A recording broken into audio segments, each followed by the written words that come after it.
अध्याय 1। दाव हुआ एक। अगस्त की सुनहरी शरद ऋतु तेज धूप के साथ चमक रही थी। असीम भूमि पर हवा के झोंके के नीचे चावल का सुनहरा समुद्र चावल की लहरों की लहर पर लहरें उठा रहा था। सुनहरी लहरों के लहराते नृत्य में हरे रंग की जैकेट और स्कर्ट में एक छोटी लड़की अपने बालों को डबल जूड़े में बांधा, अपनी आंखें बंद कर ली और अपनी बाहें चौड़ी कर लीं। उसके चेहरे पर संतुष्टि की तस्वीर थी, क्योंकि वह खुद को रोलिंग चावल की खुशबू में डुबो रही थी। दाव हुआ, युवाओं की विशिष्ट, लापरवाह और हर्षित आवाज दूर से आई, हवा के साथ तेजी से चावल की लहरों में फैल गई। आवाज सुनकर छोटी लड़की की आंखें तुरंत खुल गईं और अपना सिर झुकाकर उसने देखा कि चोटी पर लड़का बहुत तेज गति से उसकी ओर दौड़ रहा है और आते ही अपना हाथ लहरा रहा है। लड़के को देखकर छोटी लड़की की आंखों के कोने मुड़ गए और उसके चेहरे पर तुरंत एक उज्ज्वल मुस्कान दिखाई दी। उसने अपना हाथ उठाया और वापस लहराया, तीसरा भाई, मैं यहाँ हूँ। यान वेंताओ ने छोटी लड़की को देखा और उसका चेहरा खुशी से चमक उठा। उसके लंबे पैर अब उसे और भी तेजी से ले जा रहे थे। चावल की सुनहरी लहरों में छोटी लड़की धीरे से मुस्कुरा रही थी। उसकी भौहें बिना पेंटिंग के हरी थीं, उसके होंठ बिना चमक के लाल थे, उसकी आंखें सितारों की तरह थीं और उसकी त्वचा मलाईदार और सुस्वादु थी। 9 साल के बाद भी यान वेंताओ को अभी भी लगता है कि वह कभी भी अपनी सबसे बड़ी छोटी बहन को देखने के लिए पर्याप्त नहीं है, जो देवताओं की ओर से एक दिव्य युवती की तरह लग रहा था। तीसरा भाई, तुम क्यों आए हो? जैसे ही लड़का आया, छोटी लड़की ने मुस्कुराते हुए उसका स्वागत किया। उसके गोरे, नाजुक गाल सूरज की रोशनी से थोड़ा लाल हो गए, जिससे वह और भी अधिक भोली और आकर्षक लग रही थी। और आप पूछ रहे हैं, क्यों? इतने तेज सूरज के साथ तुम यहाँ क्या कर रहे हो? क्या आपको अपनी त्वचा पर टैनिंग होने का डर नहीं है? जैसे ही यान वेंताओ पहुंचे, उन्होंने तुरंत अपने सिर से भूसे की टोपी उतारी और ध्यान से छोटी लड़की के सिर पर रख दी। देखो, तुम्हारा चेहरा बिल्कुल लाल है। जब हम घर पहुंचेंगे तो दादी तुम्हें जरूर डांटेंगी। छोटी लड़की आज्ञाकारी रूप से खड़ी रही, जिससे लड़के ने उसे टोपी पहना दी। एक बार जब उसने ऐसा कर लिया, तो उसने प्यार से अपना हाथ उसके हाथ में डाला और फुसलाया, अगर दादी नाराज हो गईं, तो तीसरे भाई, तुम्हें मेरे लिए विनती करनी होगी। तुम। यान वेंताओ ने अपनी उंगली से छोटी लड़की के माथे को थपथपाया।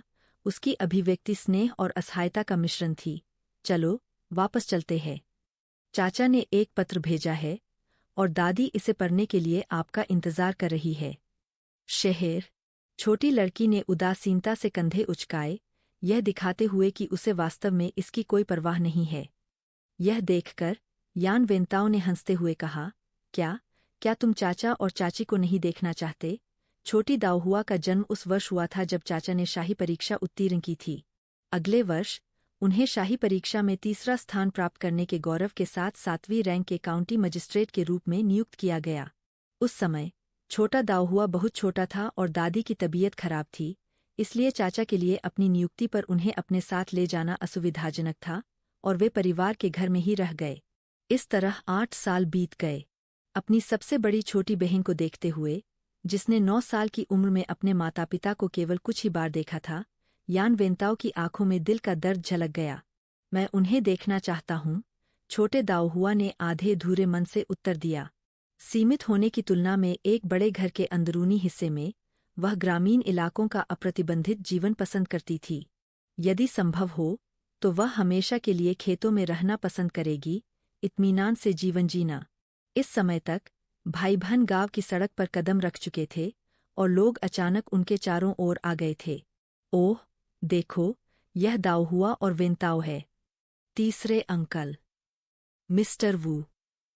छठी चाची, अंकल वू। दोनों भाई बहनों ने विनम्रता और खुशी से सभी का अभिवादन किया, जिससे उनके आसपास के लोगों के चेहरे पर मुस्कान गहरी हो गई। इतने बड़े सूरज के साथ आप दोनों कैसे हैं? बाहर भी और क्या हो सकता है? दाव हुआ फिर से अपने परिवार के धान के खेतों का निरीक्षण कर रहा होगा। इस पर हर कोई खुशी से हंसने लगा। छोटी लड़की भी हंस पड़ी। मुझे जांचना होगा, मेरा परिवार इस फसल पर भरोसा कर रहा है। दाव हुआ, अपनी चाची की बात सुनो, तुम्हारे पिता काउंटी मजिस्ट्रेट है। बड़े स्वामी, आपको हमारी तरह कड़ी मेहनत करने की जरूरत नहीं है। घर जाओ और अपने आशीर्वाद का आनंद लो। छोटी लड़की ने मुस्कुराते हुए उत्तर दिया, आंटी, काउंटी मजिस्ट्रेट को भी खाना चाहिए। मौत के लिए भी। हर किसी के हल्के फुल्के मजाक को सुनकर छोटी लड़की हमेशा मुस्कुराती रहती थी। एक हाथ से वह अपने तीसरे भाई को पकड़ती थी, दूसरे हाथ से खेत के किनारे पर चावल के पौधों के बीच दौड़ती थी। हल्के कदमों से वह कूद गई और गांव के सबसे भव्य घर की ओर चली गई। जैसे ही भाई बहन चले गए, भीड़ से असंगत आवाजें उभरीं। प्रिय होने का क्या फायदा, आखिरकार वह अभी भी सिर्फ एक लड़की है। बाई एयर, बेहतर होगा कि आप अपना मुंह बंद कर लें। क्या दाऊहुआ ने तुम्हारे साथ कुछ किया है? मैं यह बर्दाश्त नहीं कर सकता कि तुम सब एक छोटी लड़की पर किस तरह फिदा हो। अगर उसके काउंटी मजिस्ट्रेट पिता उसकी थोड़ी भी कद्र करते तो 8 साल तक उसे पुराने घर में नहीं छोड़ते। अगर तुम्हें नहीं पता तो बकवास करना बंद करो। दाऊहुआ अपने माता पिता की ओर से ओल्ड लेडी यान के प्रति पितृभक्ति दिखा रहा है। हम्फ, यह सिर्फ बाहरी लोगों को बेवकूफ बनाने की कहानी है और आप इस पर विश्वास करते हैं। मैंने सुना है कि काउंटी मजिस्ट्रेट यान ने अपने कार्यकाल के दौरान एक विद्वान परिवार से एक रखैल ली थी और उस रखैल से उसे जुड़वा लड़के और लड़की पैदा हुए। लड़की फूलों और रत्नों की तरह सुंदर दिखती थी और काउंटी मजिस्ट्रेट यान उससे बेहद प्यार करता था। दाऊहुआ, जो गांव में पलीबरी है और गांव की लड़की की तरह दिखती है, क्या वह उसे पसंद करेगा? मुझे इसमें संदेह है। किसान की आवाज विशेष रूप से तेज थी और ग्रामीण इलाकों के खुलेपन के साथ संयुक्त। भले ही वेंताओ और उसकी बहन कुछ दूरी तक चले थे, फिर भी वे रुक रुक कर लोगों की बातचीत सुन सकते थे। तीसरा भाई, तुम क्या कर रहे हो? छोटी लड़की ने तुरंत वेंताओ को पकड़ लिया, जो पीछे मुड़कर बहस करना चाहता था। वेंताओ अपनी उम्र के हिसाब से लंबा और मजबूत था। सिर्फ 13 साल की उम्र में उसकी ऊंचाई लगभग एक औसत वयस्क व्यक्ति के बराबर थी और छोटी लड़की लगभग उसे रोक नहीं पाई। मैं उस बदमाश बाई एयर को पढ़ाने जा रही हूँ, जो अपने मुंह से गंदगी के अलावा कुछ भी नहीं उगल सकता है। उग्र वेंटाओ को देखकर छोटी लड़की हंसने से खुद को नहीं रोक सकी। वाह, तीसरे भाई, देखो तुम अब सभी वाकपटु हो। वेंटाओ को पढ़ाई से बहुत नफरत थी और अपनी बहन की चिढ़ाने की आवाज सुनकर उसका गुस्सा भड़क जाता था। उसका दिल थोड़ा शांत हो गया। छोटी लड़की ने अवसर का लाभ उठाते हुए उसे वापस खींच लिया। बाहरी लोगों की ऐसी बेकार गपशप को इतनी गंभीरता से क्यों ले? वेंताओ छोटी लड़की के बालों को सुलझाने के लिए आगे बढ़े, लेकिन उसकी पुआल टोपी ने उसे रोक दिया। दाऊहुआ, उनकी बकवास मत सुनो। आप हमारे यान परिवार की वैद सबसे बड़ी बेटी है। वह रखैल का बच्चा निश्चय ही तुमसे आगे नहीं बढ़ सकता। भले ही। छोटी लड़की ने लाल चेहरे वाले वेंटाओ को देखने के लिए अपना सिर झुकाया। उसकी गोल, शरारती आंखें चमक रही थीं और उसने उज्ज्वल मुस्कान के साथ पूछा, अगर क्या? वेंटाओ ने अपने दांत भींच लिए। अगर अंकल वास्तव में उस उपपत्नी की बेटी को पसंद करते हैं, तो भी डरो मत। आपके पास अभी भी दादी और हम हैं। हम निश्चित रूप से आपको परेशान नहीं होने देंगे। छोटी लड़की ने मोटे तौर पर मुस्कुराते हुए अपने कुछ चमकदार सफ़ेद दांतों को दिखाते हुए उसका दाहिना हाथ चावल के पौधों के बीच से गुजरता रहा। जब उसने अपनी हथेली में चावल के फूल पर गहरे हरे रंग को देखा और उसकी आंखों में हंसी तेज हो गई।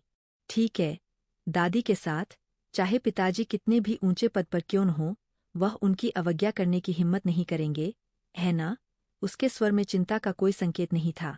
दाऊहुआ, तुम पागल लड़की, जल्दी से अपनी बूढ़ी औरत के पास वापस जाओ। तुम भून कर कोयला बन जाओगे। 10 मीटर से भी अधिक दूर आंगन से एक जोरदार और शक्तिशाली चीख सुनाई दी। कोई भी बता सकता है कि बोलने वाला व्यक्ति स्वस्थ है। छोटी लड़की कांप उठी। फिर एक समझौतापूर्ण अभिव्यक्ति के साथ वह छोटे कदमों से गेट की ओर तेजी से बढ़ी।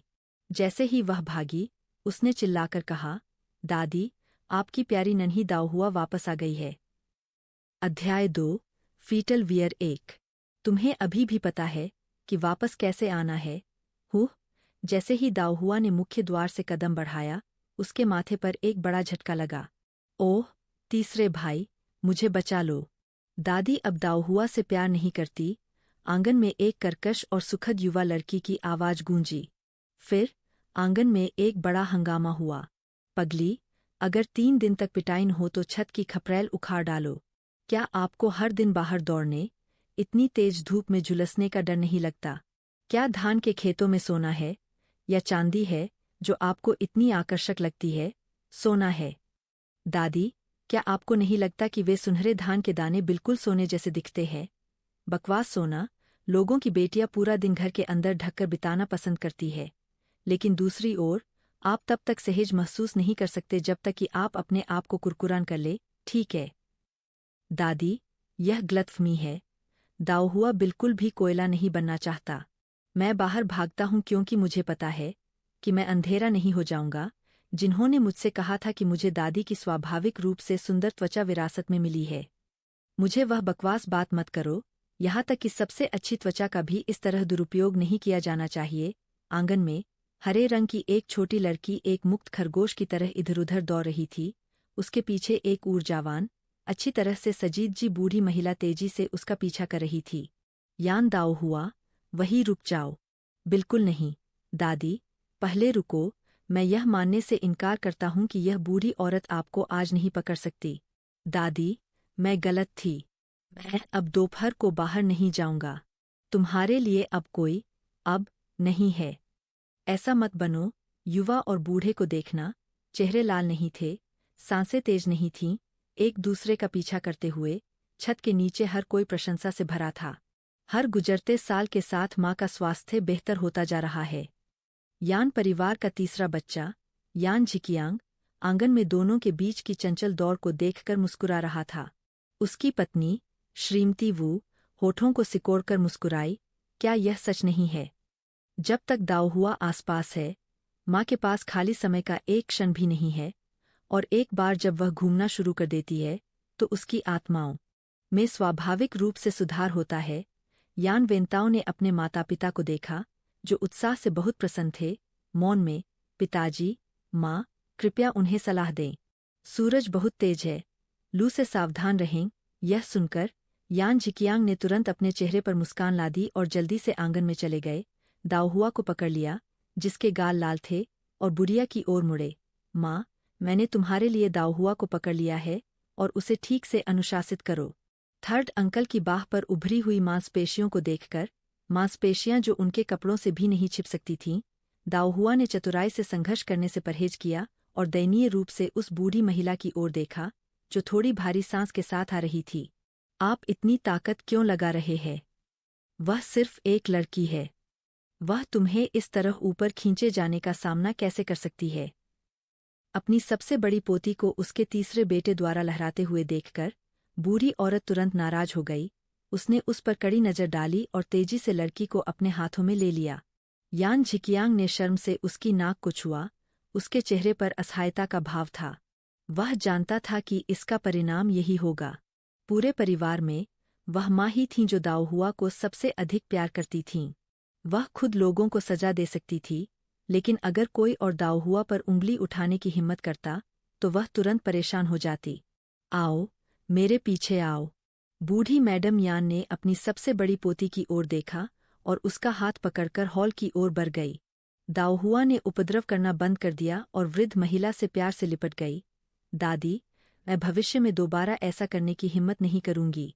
बूढ़ी मैडम यान ने ठंडे स्वर में कहा, अगर तुमने हिम्मत भी की, तो तुम्हें अब मौका नहीं मिलेगा।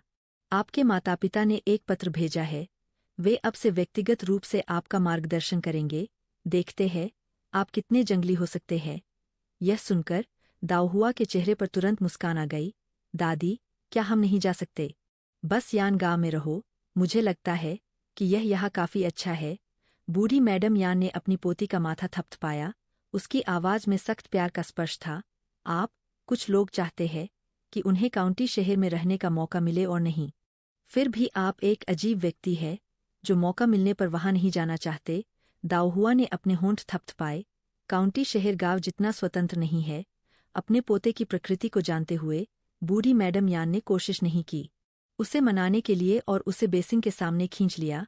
प्यार से उसके चेहरे पर एक तौलिया लपेटते हुए कहा, आप काफी सभ्य दिखने वाले पैदा हुए थे। आसानी से गंदगी नहीं दिखाते। अन्यथा हर दिन इतना जंगली होने के बाद जब आप बड़े हो जाते हैं, तो आप शादी कैसे कर सकते हैं? भविष्य में शादी करने के बारे में सोचें। अपनी पोती की अतिरंजित प्रतिक्रिया देखकर बूढ़ी मैडम यान ने हंसते हुए कहा, छोटी इस वर्ष आप पहले से ही 9 वर्ष के हैं। अब समय आ गया है कि आप कुछ नियम सीखना शुरू करें। अतीत में आपकी माँ ने आपको वापस ले जाने के लिए पत्र भेजे थे और आपने इससे बाहर निकलने के लिए इस बूढ़ी महिला को एक बहाने के रूप में इस्तेमाल किया था। इस बार तुम्हारे माता-पिता हम दोनों को वापस ले जाना चाहते हैं। अब तुम्हारे पास क्या बहाना होगा, क्या बात है? दाओहुआ ने ओल्ड मैडम यान का हाथ हिलाते हुए गुस्से से कहा, मैंने आपको कोई बहाना नहीं बनाया, पोती दादी को छोड़ना बर्दाश्त नहीं कर सकती। हिलाना बंद करो, तुम इस बूढ़ी औरत को चक्कर में डाल दोगे। बूढ़ी मैडम यान ने अपनी पोती को खींचकर बैठने के लिए कहा। दाओहुआ ने बूढ़ी मैडम यान की ओर देखा और फिर से पुष्टि की, दादी, क्या हमें वास्तव में जाना होगा? क्या यह बिल्कुल जरूरी है? बूढ़ी मैडम यान ने सकारात्मक रूप से सिर हिलाया, यह बिल्कुल आवश्यक है। मैं वास्तव में नहीं जानती कि आपके उस दिमाग के अंदर क्या चल रहा है। यदि आप गांव में पली बड़ी है, तो आप सिर्फ एक गांव की लड़की होंगी, लेकिन यदि आप काउंटी शहर में जाती है, तो आप अधिकारी के परिवार की महिला होंगी। इसके बारे में आप स्वयं सोचें। दाओहुआ को पता था कि इस बार उसके पास छोड़ने के अलावा कोई विकल्प नहीं था, इसलिए वह इस मामले पर अड़ी नहीं रही, बल्कि पूछा, चाचा और चाचा के बारे में क्या? चाची, बूढ़ी मैडम यान ने उत्तर दिया, वे भी जाएंगे। आपके पिता ने पत्र में कहा था कि उन्हें फिर से नियुक्त किया जा सकता है, और आपकी माँ ने वहाँ कुछ जमीन खरीदी है। आपके चाचा और उनका परिवार उनके जाने पर इसकी देखभाल करने में मदद करेंगे। दाओहुआ ने दोनों हाथों से अपनी ठुड्डी को ऊपर उठाया और हैरान होकर कहा, पिताजी को अभी तक पदोन्नत क्यों नहीं किया गया? वह पहले ही 3 बार काउंटी मजिस्ट्रेट रह चुके हैं। ऐसा लगता है कि उनकी क्षमताओं में कुछ कमी है। बूढ़ी मैडम यान ने तिरछी नज़र से अपनी पोती की ओर देखा, उनका चेहरा भी काला पड़ रहा था। जाहिर तौर पर वह अपने बड़े बेटे के बारे में चिंतित थीं। उन्होंने आह भरते हुए कहा, आपके पिता एक साधारण पृष्ठभूमि से आते हैं, जिनकी नींव बहुत कम है। उनके आधिकारिक करियर में उनका समर्थन करने वाला कोई नहीं है। क्या आपको लगता है कि पदोन्नति इतनी आसानी से मिल जाती है? दाओहुआ को नहीं पता था कि वह इस पर क्या प्रतिक्रिया दे। भले ही वह एक अतिरिक्त जीवनकाल जी चुकी थी, लेकिन उसने वास्तव में पहले आधिकारिक तौर पर काम नहीं किया था। बूढ़ी औरत का मूड खराब हो गया। उसने तुरंत विषय बदल दिया, यहाँ घर में सब कुछ के बारे में क्या? बूढ़ी मैडम यान ने तुरंत अपना ध्यान आकर्षित किया, मैंने पहले ही इसके बारे में सोच लिया है। हम यहाँ अपनी जमीन कबीले के उन परिवारों को पट्टे पर देंगे जो गुजारा करने के लिए संघर्ष कर रहे हैं। जहाँ तक घर की बात है, 5वीं शाखा के जिक्सिन ने पिछले साल किसी को बचाते हुए अपना पैर तोड़ दिया था और उसे अपने परिवार का समर्थन करने के लिए काम खोजने में परेशानी हो रही है। इसलिए हम उन्हें घर की देखभाल करने में मदद करने के लिए यहाँ आने देंगे। यह देखकर कि बूढ़ी मैडम यान ने सब कुछ योजनाबद्ध कर लिया था, दाओहुआ ने पूरी तरह से उम्मीद छोड़ दी। हम कब जा रहे हैं? शरद ऋतु की फसल के बाद। अपनी पोती की अनिच्छुक अभिव्यक्ति को देखकर बूढ़ी मैडम यान ने अपना सिर रगड़ते हुए कहा, तुम्हें नहीं पता कि तुम कितने भाग्यशाली हो जो ऐसे भाग्य में पैदा हुए, अपने पिता से मिलने गए जो काउंटी मजिस्ट्रेट है, और फिर भी तुम इतनी अनिच्छुक हो। अध्याय 3। कोई भी पार नहीं कर सकता एक यान परिवार गाँव। यान परिवार का भव्य प्रांगण। दाओहुआ मुख्य हॉल में सीधा बैठा था और इस वर्ष की फसल की सावधानीपूर्वक रिकॉर्डिंग कर रहा था। बूढ़ी महिला यान उसके पास बैठी थी। उसका चेहरा स्नेह से भर गया था जब वह अपनी पोती को फसल के हर विवरण को ध्यान से देख रही थी।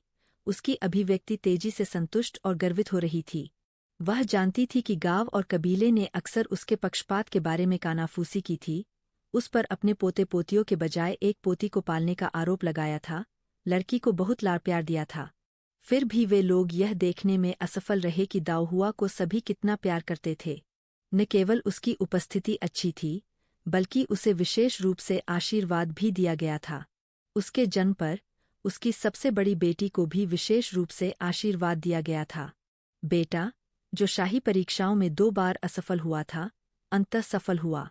अगले वर्ष वह और भी अधिक विजयी हुए, सर्वोच्च त्रिवार्षिक शाही परीक्षा में स्थान हासिल किया और 7वीं रैंक के काउंटी मजिस्ट्रेट के रूप में नियुक्त हुए।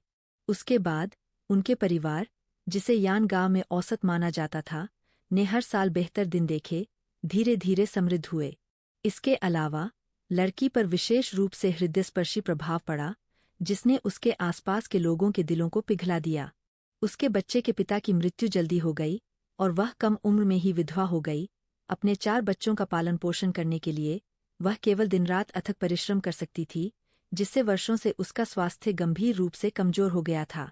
जिस वर्ष उसके सबसे बड़े बेटे को काउंटी मजिस्ट्रेट नियुक्त किया गया था, उसने महसूस किया कि वह अंततः अपने दिवंगत पति को अच्छी खबर दे सकती है, और उसके अंदर का तनाव कम हो गया, जिसके बाद उसके अपने स्वास्थ्य में गिरावट आई।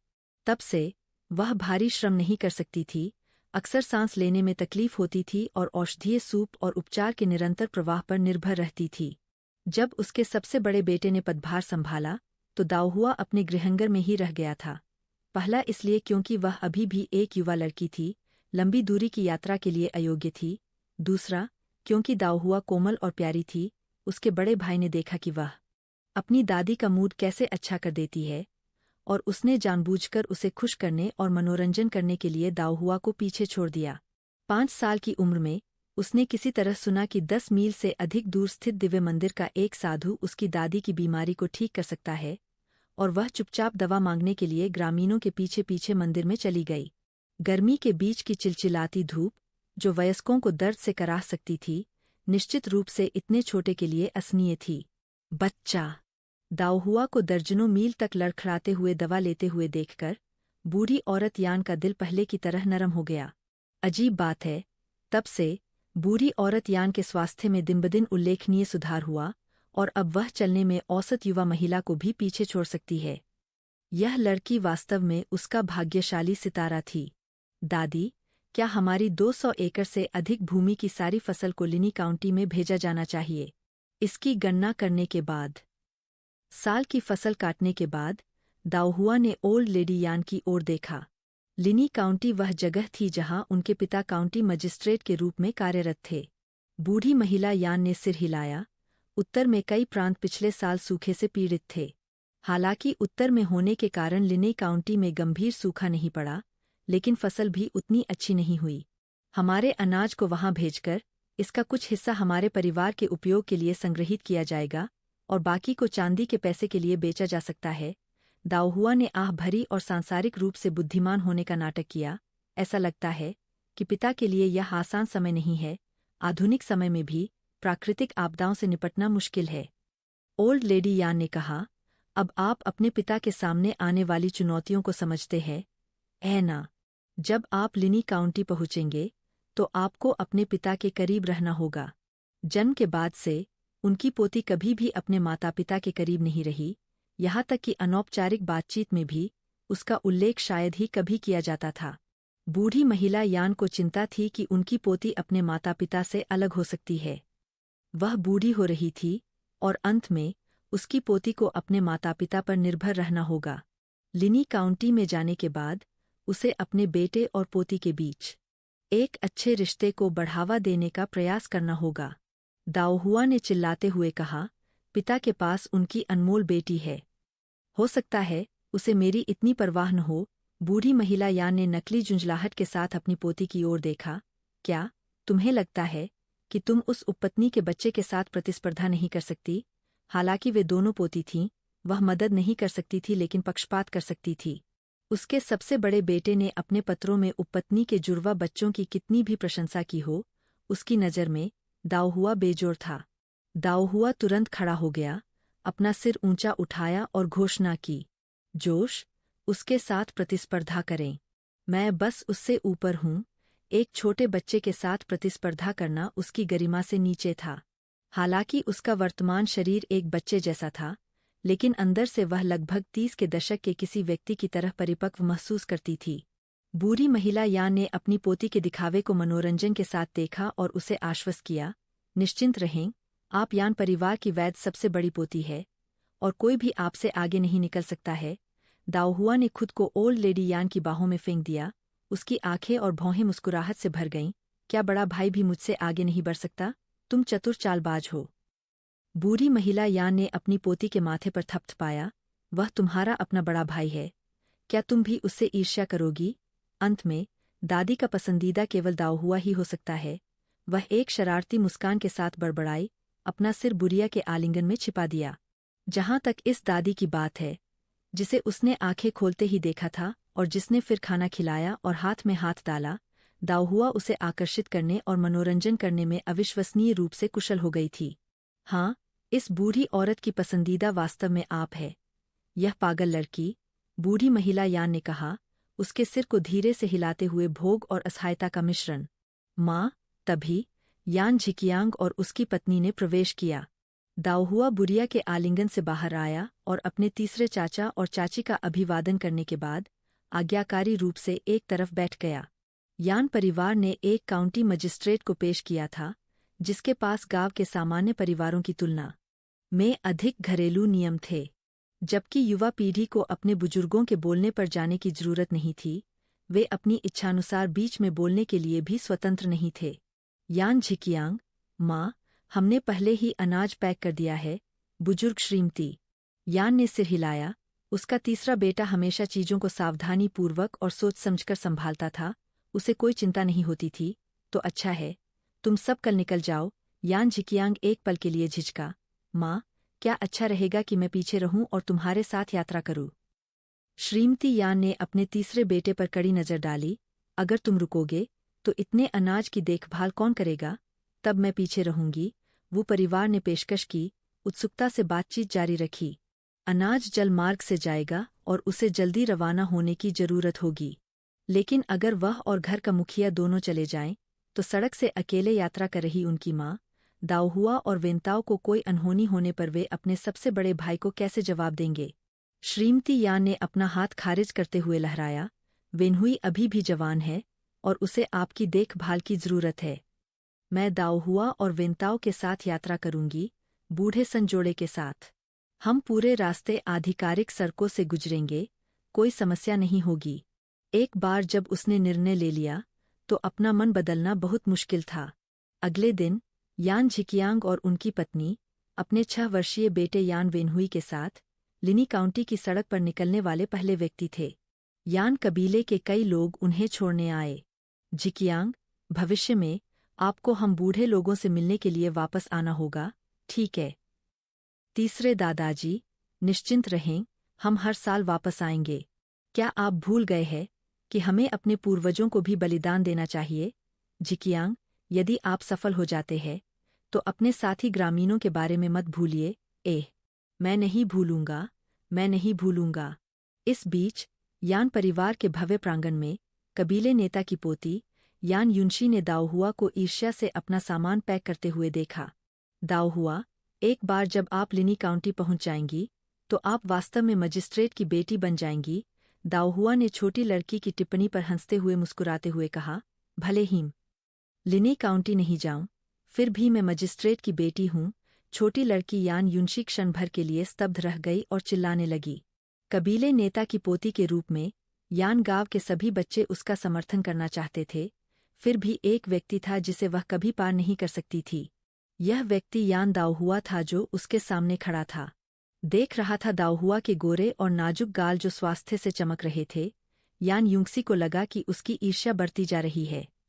ये लड़की इतनी बड़ी कैसे हो गई? आम तौर पर उसे खेतों में जंगली दौड़ना पसंद था, फिर भी उसकी त्वचा कभी भी काली नहीं पड़ती थी, जो वास्तव में ईर्ष्या का कारण था। आखिरकार वह और गांव की अन्य लड़कियां बाहर निकलते ही काली हो जाती थीं। उपस्थिति के मामले में उसकी तुलना नहीं की जा सकती थी। पारिवारिक पृष्ठभूमि के मामले में उसके दादा यान कबीले के नेता थे, लेकिन दूसरी लड़की के पिता उच्च और शक्तिशाली काउंटी मजिस्ट्रेट थे। वह वास्तव में सिर से पांव तक अपमानित महसूस करती थी। हर बार जब वह दाओहुआ के पास खड़ी होती थी, तो उसे शर्मिंदगी महसूस होती थी, एक असुविधा जिसने उसे नाराज कर दिया। उसे दाओहुआ के साथ खेलना पसंद नहीं था, नहीं वह गांव के अन्य बच्चों को ऐसा करने देती थी। अगर उसके दादाजी ने उसे दाओहुआ को विदाई देने के लिए आने पर जोर नहीं दिया होता, तो वह इस बार यान घर में कदम नहीं रखती।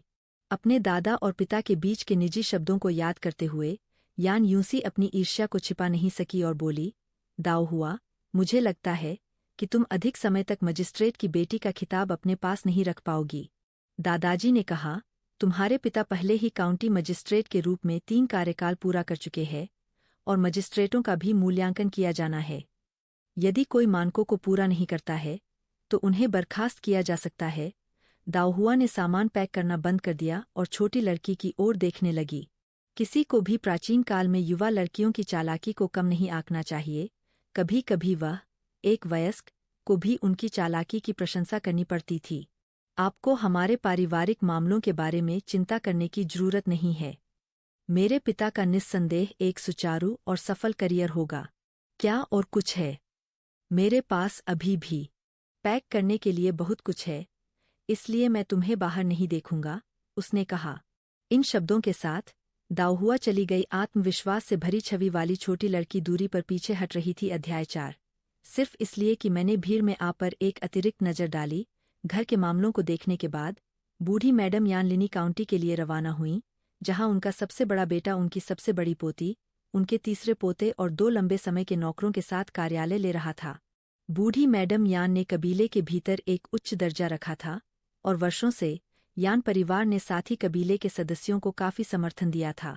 नतीजतन जब वे चले गए तो कबीले के नेता और उच्च पदस्थ बुजुर्ग सभी उन्हें छोड़ने आए।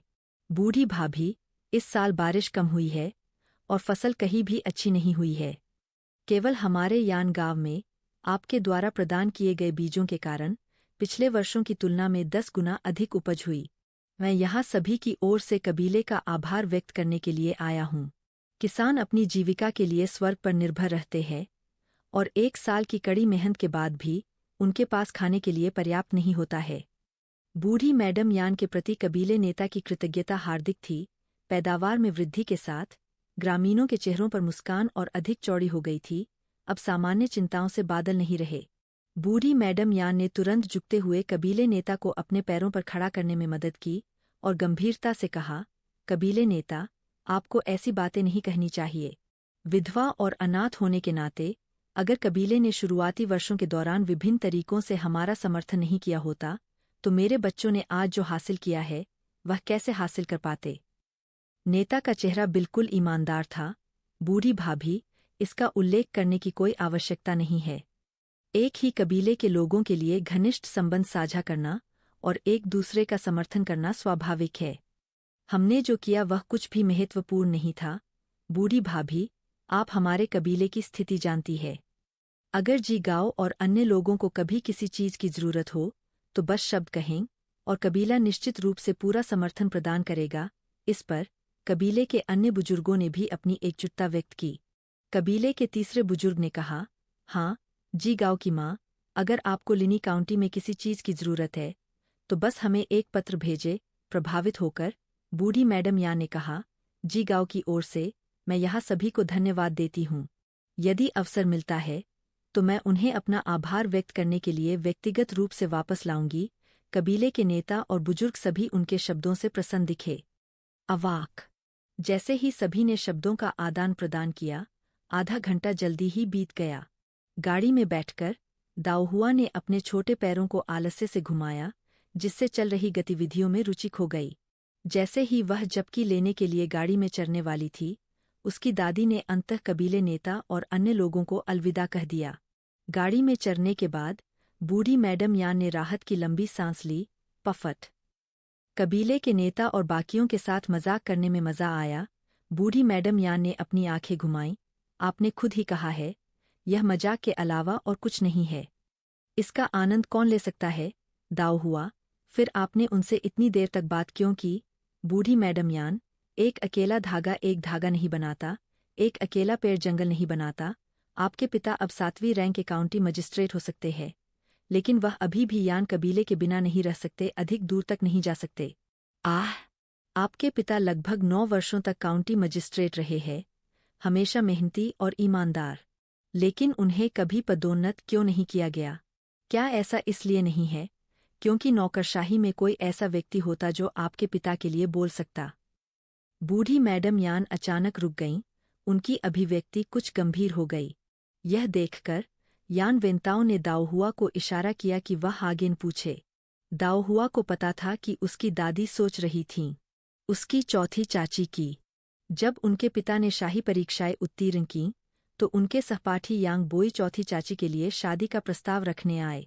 यांग परिवार भी एक प्रतिष्ठित घराना था, जिसमें बीजिंग में एक रिश्तेदार के रूप में एक चौथे दर्जे का अधिकारी था। हालांकि यांग बोई स्वयं एक विद्वान थे, लेकिन उस समय इस विवाह को यान परिवार के लिए एक अच्छा जोड़ा माना जाता था।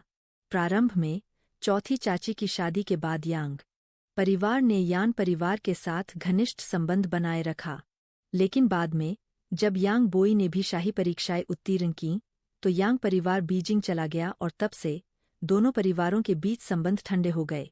दाओहुआ ने मन में सोचा कि यांग परिवार ने मजिस्ट्रेट के रूप में कार्यकाल के बाद सेवा करने के बावजूद अपने पिता की पदोन्नति में कमी देखी होगी और उन्हें एक खराब निवेश माना होगा, इसलिए उन्होंने खुद को दूर कर लिया।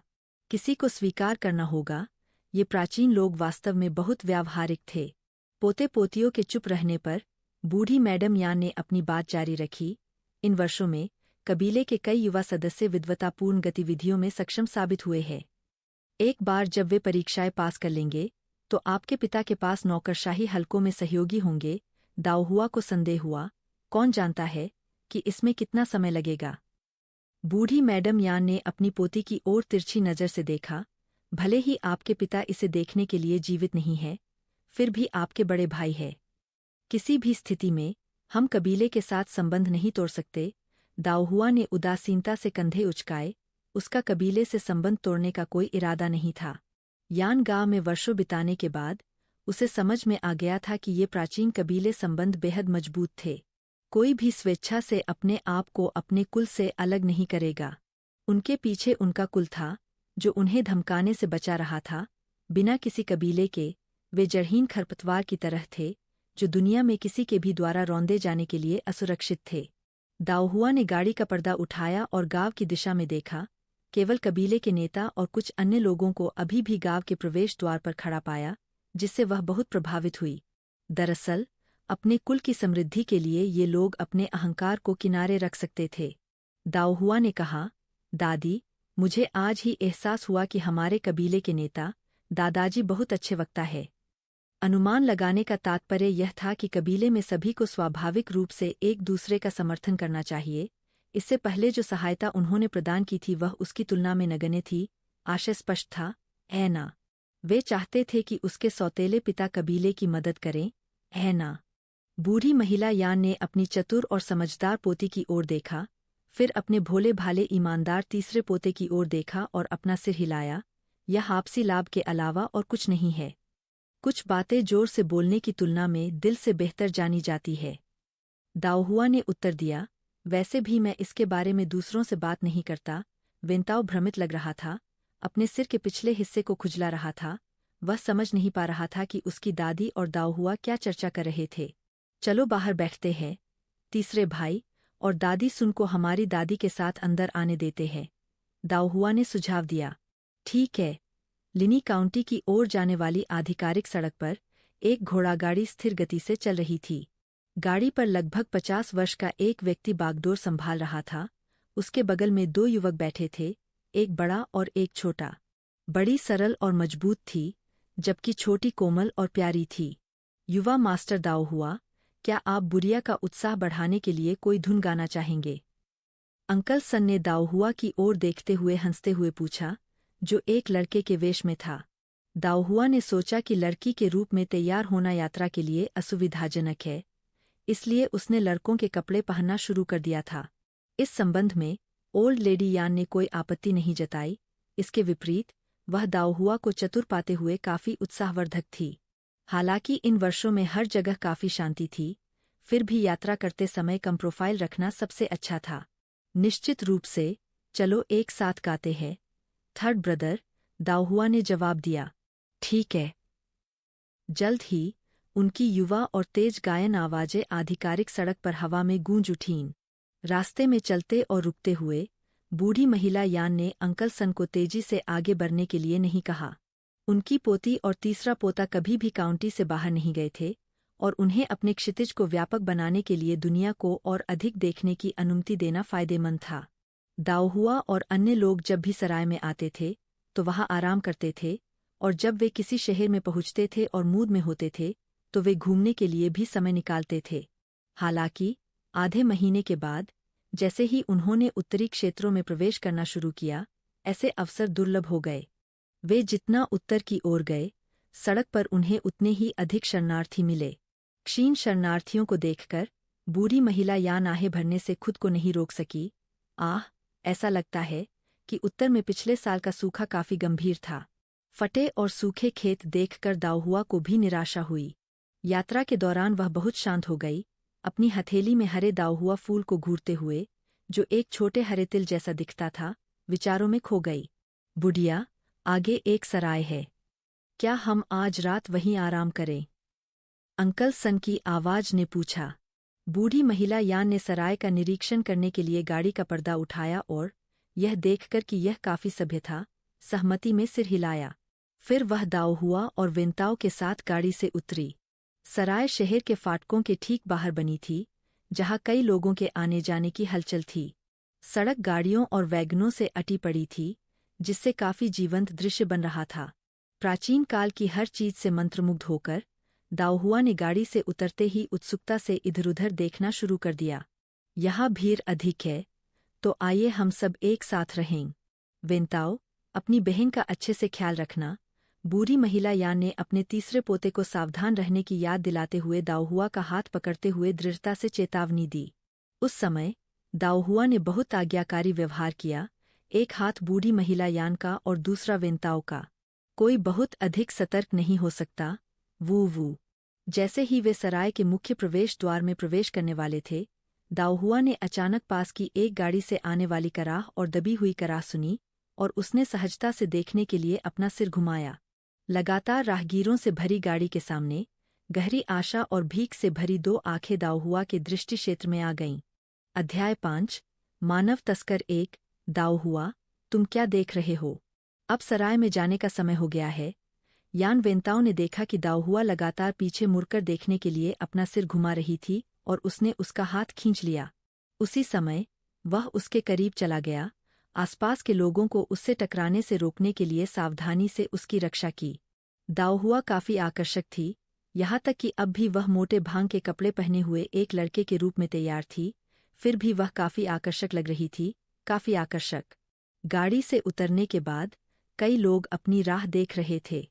बूढ़ी महिला यान ने भी पलटकर देखा। इधर-उधर मत देखो, उनकी खींचतान के बीच दाओहुआ ने तुरंत अपनी निगाहें हटा लीं, अपने दिल में अशांति को दबा लिया और दोबारा देखने के लिए पीछे मुड़ने की हिम्मत नहीं की। वह असली बच्ची नहीं थी। पर्दे के कोने से, जो उठा हुआ था, सूजे हुए बैंगनी लाल नाजुक गाल ने उसे तुरंत सचेत कर दिया था कि कुछ गड़बड़ है। लेकिन उसने सच्चाई की जांच करने की हिम्मत नहीं की। कोई अन्य कारण नहीं, लेकिन गाड़ी के बगल में दो हट्टे-कट्टे आदमी खड़े थे, जो अपने जीवन के चरम पर थे। जल्द ही दाओहुआ को ओल्ड लेडी यान ने सराय में खींच लिया, जबकि अंकल सन और सन की पत्नी, जो गाड़ी पार्क करने गए थे, भी लौट आए। ओल्ड लेडी यान ने 2 अतिथि कमरे मंगवाए, एक उनके लिए, दाओहुआ और सन की पत्नी के लिए, और दूसरा अंकल सन और यान वेंटाओ के रहने के लिए। हमने पूरी यात्रा की है दिन, चलो सब आराम करने के लिए अपने कमरे में वापस चलते हैं, उसने कहा। बूढ़ी महिला यान ने दाओहुआ को कमरे की ओर खींच लिया, और इस दौरान दाओहुआ मुश्किल से विरोध कर सकी और उसने एक बार फिर सराय के बाहर देखने के लिए अपना सिर पीछे कर लिया। अफसोस की बात है कि गाड़ी का पर्दा अब पूरी तरह से नीचे हो गया था और बाहर से कुछ भी गलत नहीं लग रहा था। हालांकि 2 मजबूत आदमी अभी भी उसके पास खड़े थे। दाओहुआ ने पुरुषों की कमर के आसपास उभरे हुए क्षेत्रों, उसकी आंखों पर नजर डाली। अनिश्चित रूप से टिमटिमा रहा है। कमरे में लौटने के बाद दाओहुआ कुछ विचलित हो गया।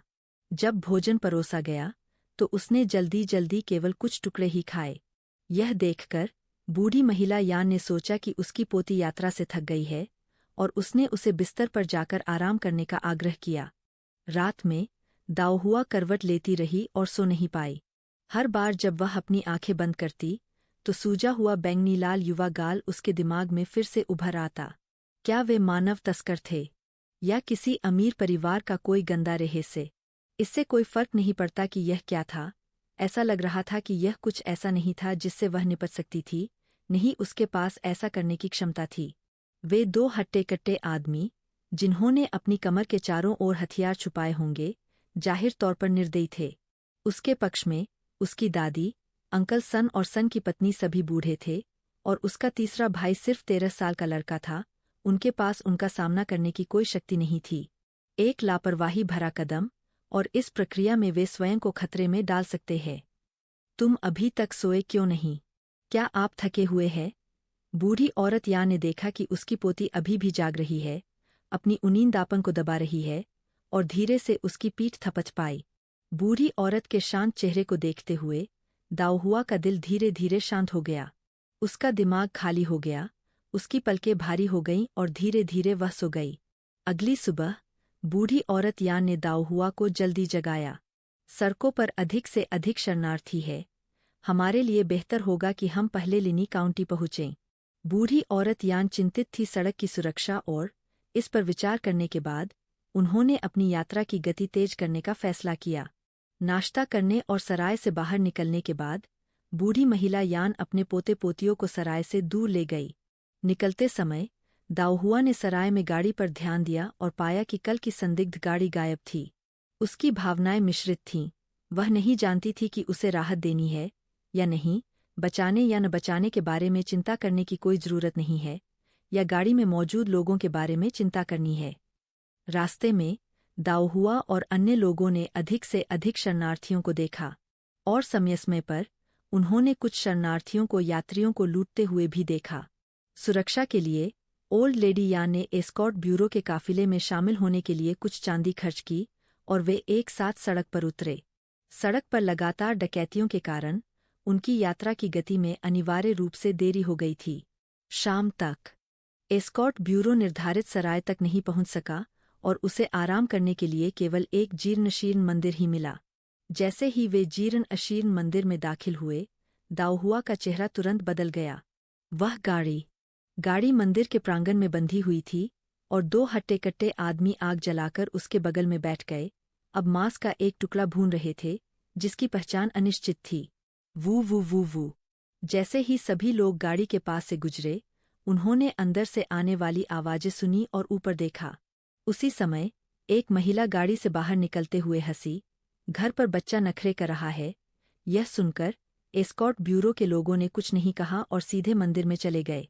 बूढ़ी महिला यान का चेहरा सख्त हो गया। उसने दाऊहुआ और यान वेंटाओ को कसकर पकड़ लिया और जल्दी से एस्कॉर्ट ब्यूरो के लोगों का पीछा किया। बड़े भाई, उस गाड़ी में कुछ गड़बड़ है। अंदर कम से कम 1 दर्जन बच्चे हैं। एस्कॉर्ट ब्यूरो के एक युवक ने प्रमुख से फुसफुसाया। एस्कॉर्ट ब्यूरो के प्रमुख ने आंगन में गाड़ी की ओर देखा। बाहर यात्रा करते समय दूसरों के मामलों में हस्तक्षेप न करे, बातचीत सुनकर दाऊहुआ ने दोनों व्यक्तियों की ओर देखा। बूढ़ी मैडम यान को भी लगा कि कुछ गड़बड़ है, इसलिए उन्होंने एस्कॉर्ट ब्यूरो के लोगों के पास बैठने के लिए एक जगह ढूंढी और अपने पोते पोतियों को वहीं रहने और इधर-उधर न भागने के लिए फुसफुसाया। रात हो गई और लोगों के कई समूह जीर्ण-अशीर्ण मंदिर में पहुंचे। इस दौरान कई लोगों को एहसास हुआ कि आंगन में गाड़ी में कुछ गड़बड़ है, फिर भी एक भी व्यक्ति आगे नहीं बढ़ा। दाऊहुआ ने ओल्ड मैडम यान की बाहों में अपना सिर छिपा लिया, मंदिर में प्रत्येक व्यक्ति की अभिव्यक्ति को ध्यान से देखा। उदासीनता, आदि, अनदेखी, स्तब्धता। क्या इन लोगों के पास कोई विवेक नहीं है?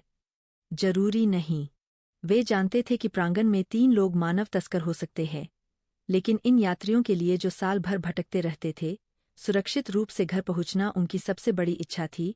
जहां तक सड़क पर अन्याय की बात है, वे शायद ही अपनी सुरक्षा सुनिश्चित कर सकते थे, तो वे दूसरों के जीवन की परवाह कैसे कर सकते थे? दाऊहुआ को आंगन की ओर घूरते देखकर बूढ़ी मैडम यान ने अचानक अपनी आंखें बंद कर लीं। वह जानती थी कि उसकी पोती बचपन से ही दूसरों की तुलना में अधिक बुद्धिमान रही है, फिर भी कभी-कभी बहुत अधिक बुद्धिमान होना अच्छी बात नहीं हो सकती है। सो जाओ, हमें अभी भी कल जाना है, बूढ़ी मैडम यान ने धीमी आवाज में दाऊहुआ से कहा। दाऊहुआ ने उसकी बातों पर सिर हिलाया, समय पर अपनी आंखें बंद कर लीं, लेकिन वह सो नहीं सकी, चाहे कुछ भी हो। मानव तस्कर। उसके पिछले जीवन के ज्ञान ने उसके लिए आंखें मूंदना असंभव बना दिया था। फिर भी वह उन अपहृत बच्चों को बचाने में असमर्थ थी। पूरी रात दाऊहुआ का दिमाग अचंभित था। जैसे ही भोर हुई, उसकी शक्तिहीनता के बीच, दूसरों की उदासीनता के बीच, 2 मजबूत लोगों ने गाड़ी उठाई और चले गए। बूढ़ी मैडम यान ने चुपचाप आह भरी, सूखा भोजन निकाला और अपने पोते पोतियों को खाने का आदेश दिया, लेकिन उसने एक भी टुकड़ा नहीं खाया। जैसे ही एस्कॉर्ट ब्यूरो प्रस्थान करने की तैयारी पूरी कर रहा था, अचानक मंदिर के बाहर से शोर आया। यह बुरा है। वे शरणार्थी भूख से पागल हो गए हैं। वे जिसे भी देखते हैं उसे लूट लेते हैं। ब्यूरो का चेहरा बदल गया और उसने तुरंत जोर से कहा, जल्दी करो, चलो तुरंत इस जगह को छोड़ दें। यदि शरणार्थियों ने उन्हें मंदिर में घेर लिया तो न केवल उनका सामान नहीं बचेगा, बल्कि वे अगले दिन तक जीवित भी नहीं बच पाएंगे। बूढ़ी मैडम यान भी भयभीत दिख रही थीं, अपने पोते पोतियों को कसकर खींच रही थी और तुरंत अपने भतीजे को गाड़ी लाने का निर्देश दे रही थीं। अंकल वो शायद लगभग 60 साल के थे, लेकिन वह उल्लेखनीय रूप से फुर्तीले थे। वह एस्कॉर्ट ब्यूरो के युवा लोगों की तुलना में तेजी से आगे बढ़े, गाड़ी ले आए, और जैसे ही ओल्ड मैडम यान और अन्य लोग अंदर आए, उन्होंने तुरंत गाड़ी को मंदिर से बाहर निकाल दिया। जल्दबाजी में सरपट दौड़ने के बाद, मंदिर से 10 मील से अधिक की यात्रा करने के बाद और सड़क पर कोई शरणार्थी नहीं दिख रहा था, अंकल बो अंततः धीमे हो गए। धीरे चलो, चलो, एस्कॉर्ट ब्यूरो के लोगों की प्रतीक्षा करे। बूढ़ी मैडम यान अकेले यात्रा की सुरक्षा के बारे में चिंतित थीं। उन्होंने एस्कॉर्ट ब्यूरो की पार्टी के साथ रहने का फैसला किया। गाड़ी के अंदर दाओहुआ का दिल अभी भी धड़क रहा था। लोग वास्तव में भूख से पागल हो गए थे। जैसे ही वे मंदिर से बाहर निकले, उन्होंने बाहर की जमीन को ढका हुआ देखा था, चमकीले लाल रंग में। एक शांतिपूर्ण समाज में पलीबरी होने के कारण उसने कभी ऐसी चीज नहीं देखी थी, और अब इसके बारे में सोचकर भी उसकी खोपड़ी में सिहरन पैदा हो गई। गाड़ी में घुटन महसूस करते हुए दाओहुआ ने तुरंत पर्दे का एक कोना उठाया, यह उम्मीद करते हुए कि बाहर का दृश्य उसके दिमाग में मौजूद खूनी छवियों को धो देगा। गाड़ी धीरे धीरे हिलती और चलती रही, जिससे दाओहुआ की भावनाएं धीरे धीरे शांत हो गईं। अचानक सड़क के किनारे एक गाड़ी रुकी, जिससे दाओहुआ का शरीर कांपने लगा। दाओहुआ, क्या हुआ? बूढ़ी मैडम यान ने उत्सुकता से पूछा। वह लापरवाह थी। उसने यह उम्मीद नहीं की थी कि उत्तर में सूखा इतना गंभीर होगा। रास्ते में उसे इतने सारे शरणार्थियों का सामना करना पड़ेगा। यदि उसे पता होता तो वह अपने तीसरे बेटे और उसके परिवार के साथ जलमार्ग अपना लेती। अभी जो कुछ हुआ उससे दाओहुआ डर गया होगा। दाओहुआ ने जल्दी से पर्दा गिरा दिया, शांत होने का दिखावा करते हुए। मैं ठीक हूँ। बूढ़ी मैडम यान ने उसे अपने आलिंगन में खींच लिया, कुछ नहीं कहा, बस उसकी पीठ थपच पाई। दाओहुआ बूढ़ी औरत के खिलाफ आज्ञाकारी रूप से झुक गया, लेकिन थोड़ी देर बाद वह अचानक सीधी बैठ गई। पर्दा फिर से उठाया और पीछे देखा। पर्दा उठाने की हरकत, उसे नीचे रखना, इसे फिर से उठाना और बार बार नीचे रखना। दाओहुआ ने गहरी सांस ली और बूढ़ी मैडम यान की ओर मुड़ी। दादी, मुझे थोड़ा बाहर निकलने की जरूरत है। बूढ़ी मैडम यान अनिच्छुक लग रही थीं, लेकिन वह यह भी समझ रही थीं कि लोगों के पास आपात स्थिति है और अपनी पोती को रोकना अच्छा नहीं होगा। दादी आपके साथ जाएंगी। दाओहुआ ने तुरंत अपना सिर हिलाया। कोई जरूरत नहीं है। अगर तीसरा भाई मेरे साथ आता है तो ठीक है। बूढ़ी मैडम यान ने एक पल के लिए सोचा, फिर यान की ओर देखा। वेंताओ, अपनी बहन का अच्छा ख्याल रखना और जल्दी वापस आना। अध्याय 6।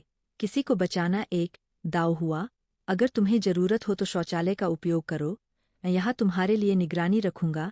गाड़ी से उतरने के बाद दाओहुआ ने यान वेंताओ को खींच लिया और सड़क के किनारे जंगल में गोता लगा दिया।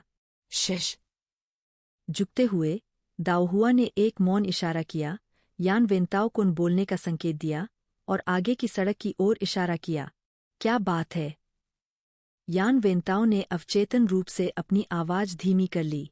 दाओहुआ ने फुसफुसाते हुए कहा, वहां उस गाड़ी को देख रहे हो? क्या यह वैसा नहीं दिखता जैसा हमने मंदिर के खंडहरों में देखा था? आइए एक नज़र डालते हैं। बिना सोचे समझे यान वेंताओ ने तुरंत अपना सिर हिलाया। नहीं। दाओहुआ, बिग ब्रदर 3 को सुने। एक बार जब आपका काम पूरा हो जाए तो जल्दी से वापस आएं। दादी हमारा इंतजार कर रही है और हमें उनकी चिंता नहीं करनी चाहिए। अन्य मामले हमारी चिंता का विषय नहीं है। वह अब बच्चा नहीं था। उसने जीवन की कठिनाइयों के बारे में बहुत कुछ सुना था। मंदिर के खंडहरों में एस्कॉर्ट ब्यूरो के उन सक्षम लोगों ने भी ज्यादा हस्तक्षेप नहीं किया। बेहतर होगा कि वे इस गंदे पानी से दूर रहें। दाओहुआ चुप हो गया। तार्किक रूप से वह जानती थी कि उसे नासमझ नहीं होना चाहिए, लेकिन गाड़ी में बच्चों को सभी प्रकार के अकथनीय स्थानों पर तस्करी कर ले जाए जाने के विचार ने उसे बहुत पीड़ा दी। बिग ब्रदर 3, आइए एक नज़र डालने के लिए छुपें। मैंने उन्हें ध्यान से देखा है, और कल के वे दो मजबूत आदमी वहां नहीं है, केवल वह महिला है जो गाड़ी की रखवाली कर रही है। मैं उसे अकेले ही संभाल सकता हूँ, आप? यान वेंताओ ने अपनी आंखों और चेहरे पर स्पष्ट संदेह के साथ खूबसूरत दाओहुआ को देखा। दाओहुआ ने अपना सीना फुलाया। तुम्हें पता है कि मैं कितना मजबूत हूँ? यान वेंटाओ ने चिढ़कर जवाब दिया। वह किस तरह की ताकत है? तुम औसत लड़की से थोड़ी ही मजबूत हो। मैं तुम्हें एक हाथ से दबा सकता हूँ। ओह, चलो, बिग ब्रदर 3, अब इस बारे में बात नहीं करते हैं। अवसर एक पल में हाथ से निकल जाते हैं। यदि वे दो आदमी वापस आ गए, तो हम सचमुच कुछ भी करने में असमर्थ हो जाएंगे। इसके बारे में सोचें, जो बच्चे गाड़ी में पकड़े गए, वे मेरे वेन हुई के ही उम्र के हैं। क्या आप उन्हें तस्करी होते हुए देख सकते हैं? अंततः एक दयालु व्यक्ति, यान वेंताओ ने यह सुनकर निराशा में अपना सिर खुजलाया और असहाय होकर कहा, चलो फिर एक नज़र डालते हैं। यदि हम मदद कर सकते हैं, तो हम करेंगे, यदि नहीं, तो हम तुरंत पीछे हट जाएंगे। दाओहुआ ने जोर से सिर हिलाया। मुझे पता है, मैं वादा करता हूँ। ऐसा लग रहा था कि स्वर्ग उनकी मदद कर रहा था। जैसे ही वे गाड़ी के पास पहुंचे, वह वास्तव में अपने आप जंगल में चली गई। और फिर गाड़ी जोर जोर से हिलने लगी। कुछ ही देर में दो लड़के, लगभग 10 साल की उम्र के, जिनके हाथ उनकी पीठ के पीछे बंधे हुए थे, गाड़ी से नीचे कूद गए और जंगल के गहरे हिस्सों में लड़खड़ाते हुए चले गए। बहुत छोटे लड़के मुझ पर घात लगाने की हिम्मत कर रहे थे। अगर मैं तुम्हें पकड़ लूंगा तो तुम्हारी खाल फाड़ दूंगा। मोटी महिला भी गाड़ी से नीचे कूद गई और तेजी से उनका पीछा किया। इस दृश्य को देखते हुए दाओहुआ की आंखों में एक चमक दिखाई दी और वह तेजी से खड़ी हो गई, गाड़ी की ओर दौड़ने लगी। यान वेंताओ के पास उसे रोकने का समय नहीं था और वह केवल उसका पीछा कर सका। बैंग! दाओहुआ ने गाड़ी खोली और भीड़ भरे केबिन के अंदर 7 या 8 बच्चों को बंधे हुए देखा, जो डरे हुए चेहरों से उन्हें देख रहे थे। बिग ब्रदर 3, जल्दी, उन्हें खोलो। दाओहुआ ने तेजी से अपने बछड़े पर बंधा खंजर लिया, गाड़ी पर कूद गई और बच्चों को बांधने वाली रस्सियों को काटना शुरू कर दिया। यान वेंताओ ने दाओहुआ को खंजर निकालते हुए देखकर रुककर कहा, दाओहुआ, तुम खंजर क्यों ले जा रहे हो? अपना सिर घुमाए बिना दाओहुआ ने उत्तर दिया, एक या दो आत्मरक्षा हथियारों के बिना कौन बाहर जाता है? बिग ब्रदर 3, अब बात मत करो, जल्दी करो, महिला जल्द ही वापस आ जाएगी। फिर वह गाड़ी में बैठे बच्चों की ओर मुड़ी। क्या तुम्हें याद है कि तुम्हारे घर कहाँ है? गाड़ी में बैठे बच्चों ने पहले सिर हिलाया, फिर सिर हिलाया।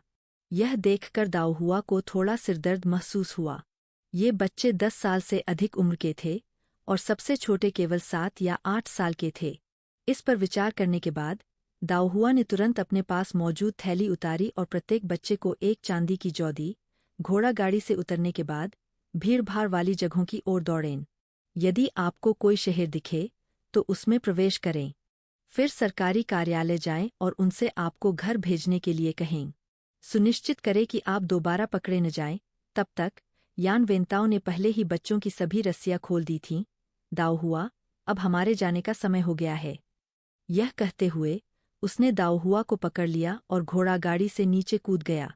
हम केवल आपकी इतनी मदद कर सकते हैं। अब तुम्हें भी जल्दी करना चाहिए और भाग जाना चाहिए।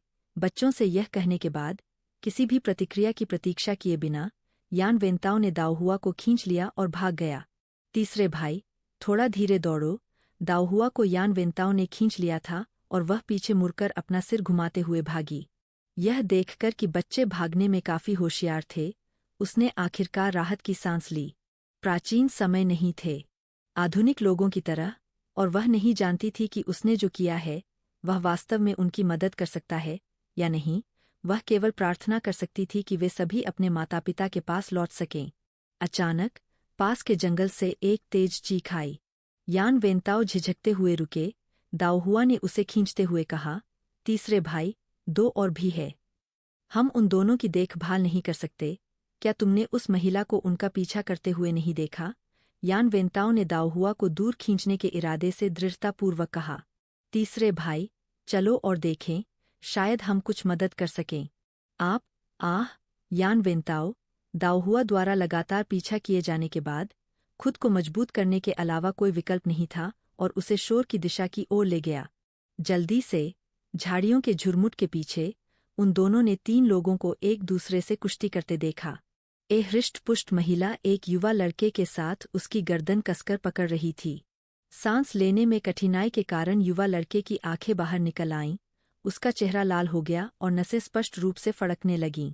एक और लड़का जमीन पर लेटा हुआ था, उसके पैर महिला की गर्दन के चारों ओर कसकर लिपटे हुए थे। तीनों इस तरह उलझे हुए थे।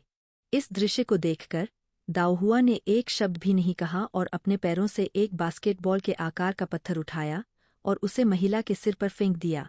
जब तक यान वेंटाओ को पता चला कि क्या हो रहा है, महिला पहले ही खून बह रहा सिर के साथ जमीन पर गिर गई थी।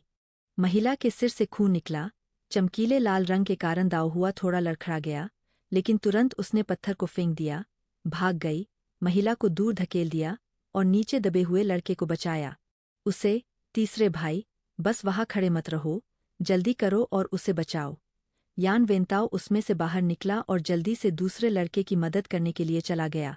जैसे ही उसने उसे खड़ा किया, उसने दाऊहुआ की चिल्लाने की आवाज सुनी, आह, तुम्हें चाकू मार दिया गया है। दाऊहुआ ने खून से लथपथ लड़के के पेट को एकटक देखा। लड़का बेहद कमजोर था। तुम लोग जल्दी जाओ, वे 2 आदमी वापस आ रहे हैं। दाऊहुआ ने दूसरे लड़के की ओर देखा, फिर यान वेंटाओ की ओर, समझ नहीं आ रहा था कि क्या किया जाए। इस लड़के को पीछे छोड़ते हुए ऐसा लग रहा था कि वह निश्चित रूप से मर जाएगा। उसी समय सड़क के किनारे से पुकारने की आवाजें आईं। दूसरे लड़के का रंग एकदम बदल गया, वे दोनों वापस आ रहे हैं। हमें बचाने की कोशिश करने के लिए धन्यवाद, आपको दूर हो जाना चाहिए। मैं उसे छुपाने के लिए जंगल में ले जाऊंगा।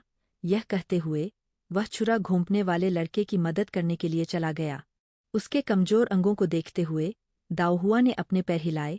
तीसरे भाई, लड़के को अपनी पीठ पर बिठाओ, हम वापस जा रहे हैं। यान वेंताओ ने दाऊहुआ की ओर देखा और, अपने दांत पीसते हुए, छुरा घोंपने वाले लड़के को अपनी पीठ पर उठाने के लिए झुके और तेजी से अपनी घोड़ागाड़ी की ओर चले गए। दाऊहुआ ने दूसरे का समर्थन किया और तेजी से उसके पीछे चला गया। अध्याय 7। स्पेस 1। दाऊहुआ और वेंताओ, वे अभी तक वापस क्यों नहीं आए? गाड़ी के ऊपर जंगल के बाहर, बूढ़ी महिला यान अपनी गर्दन फैलाकर समय पर जंगल की ओर देखती रहती थी, उसके चेहरे पर स्पष्ट चिंता झलक रही थी। दादाजी सन भी कुछ चिंतित दिखाई दे रहे थे।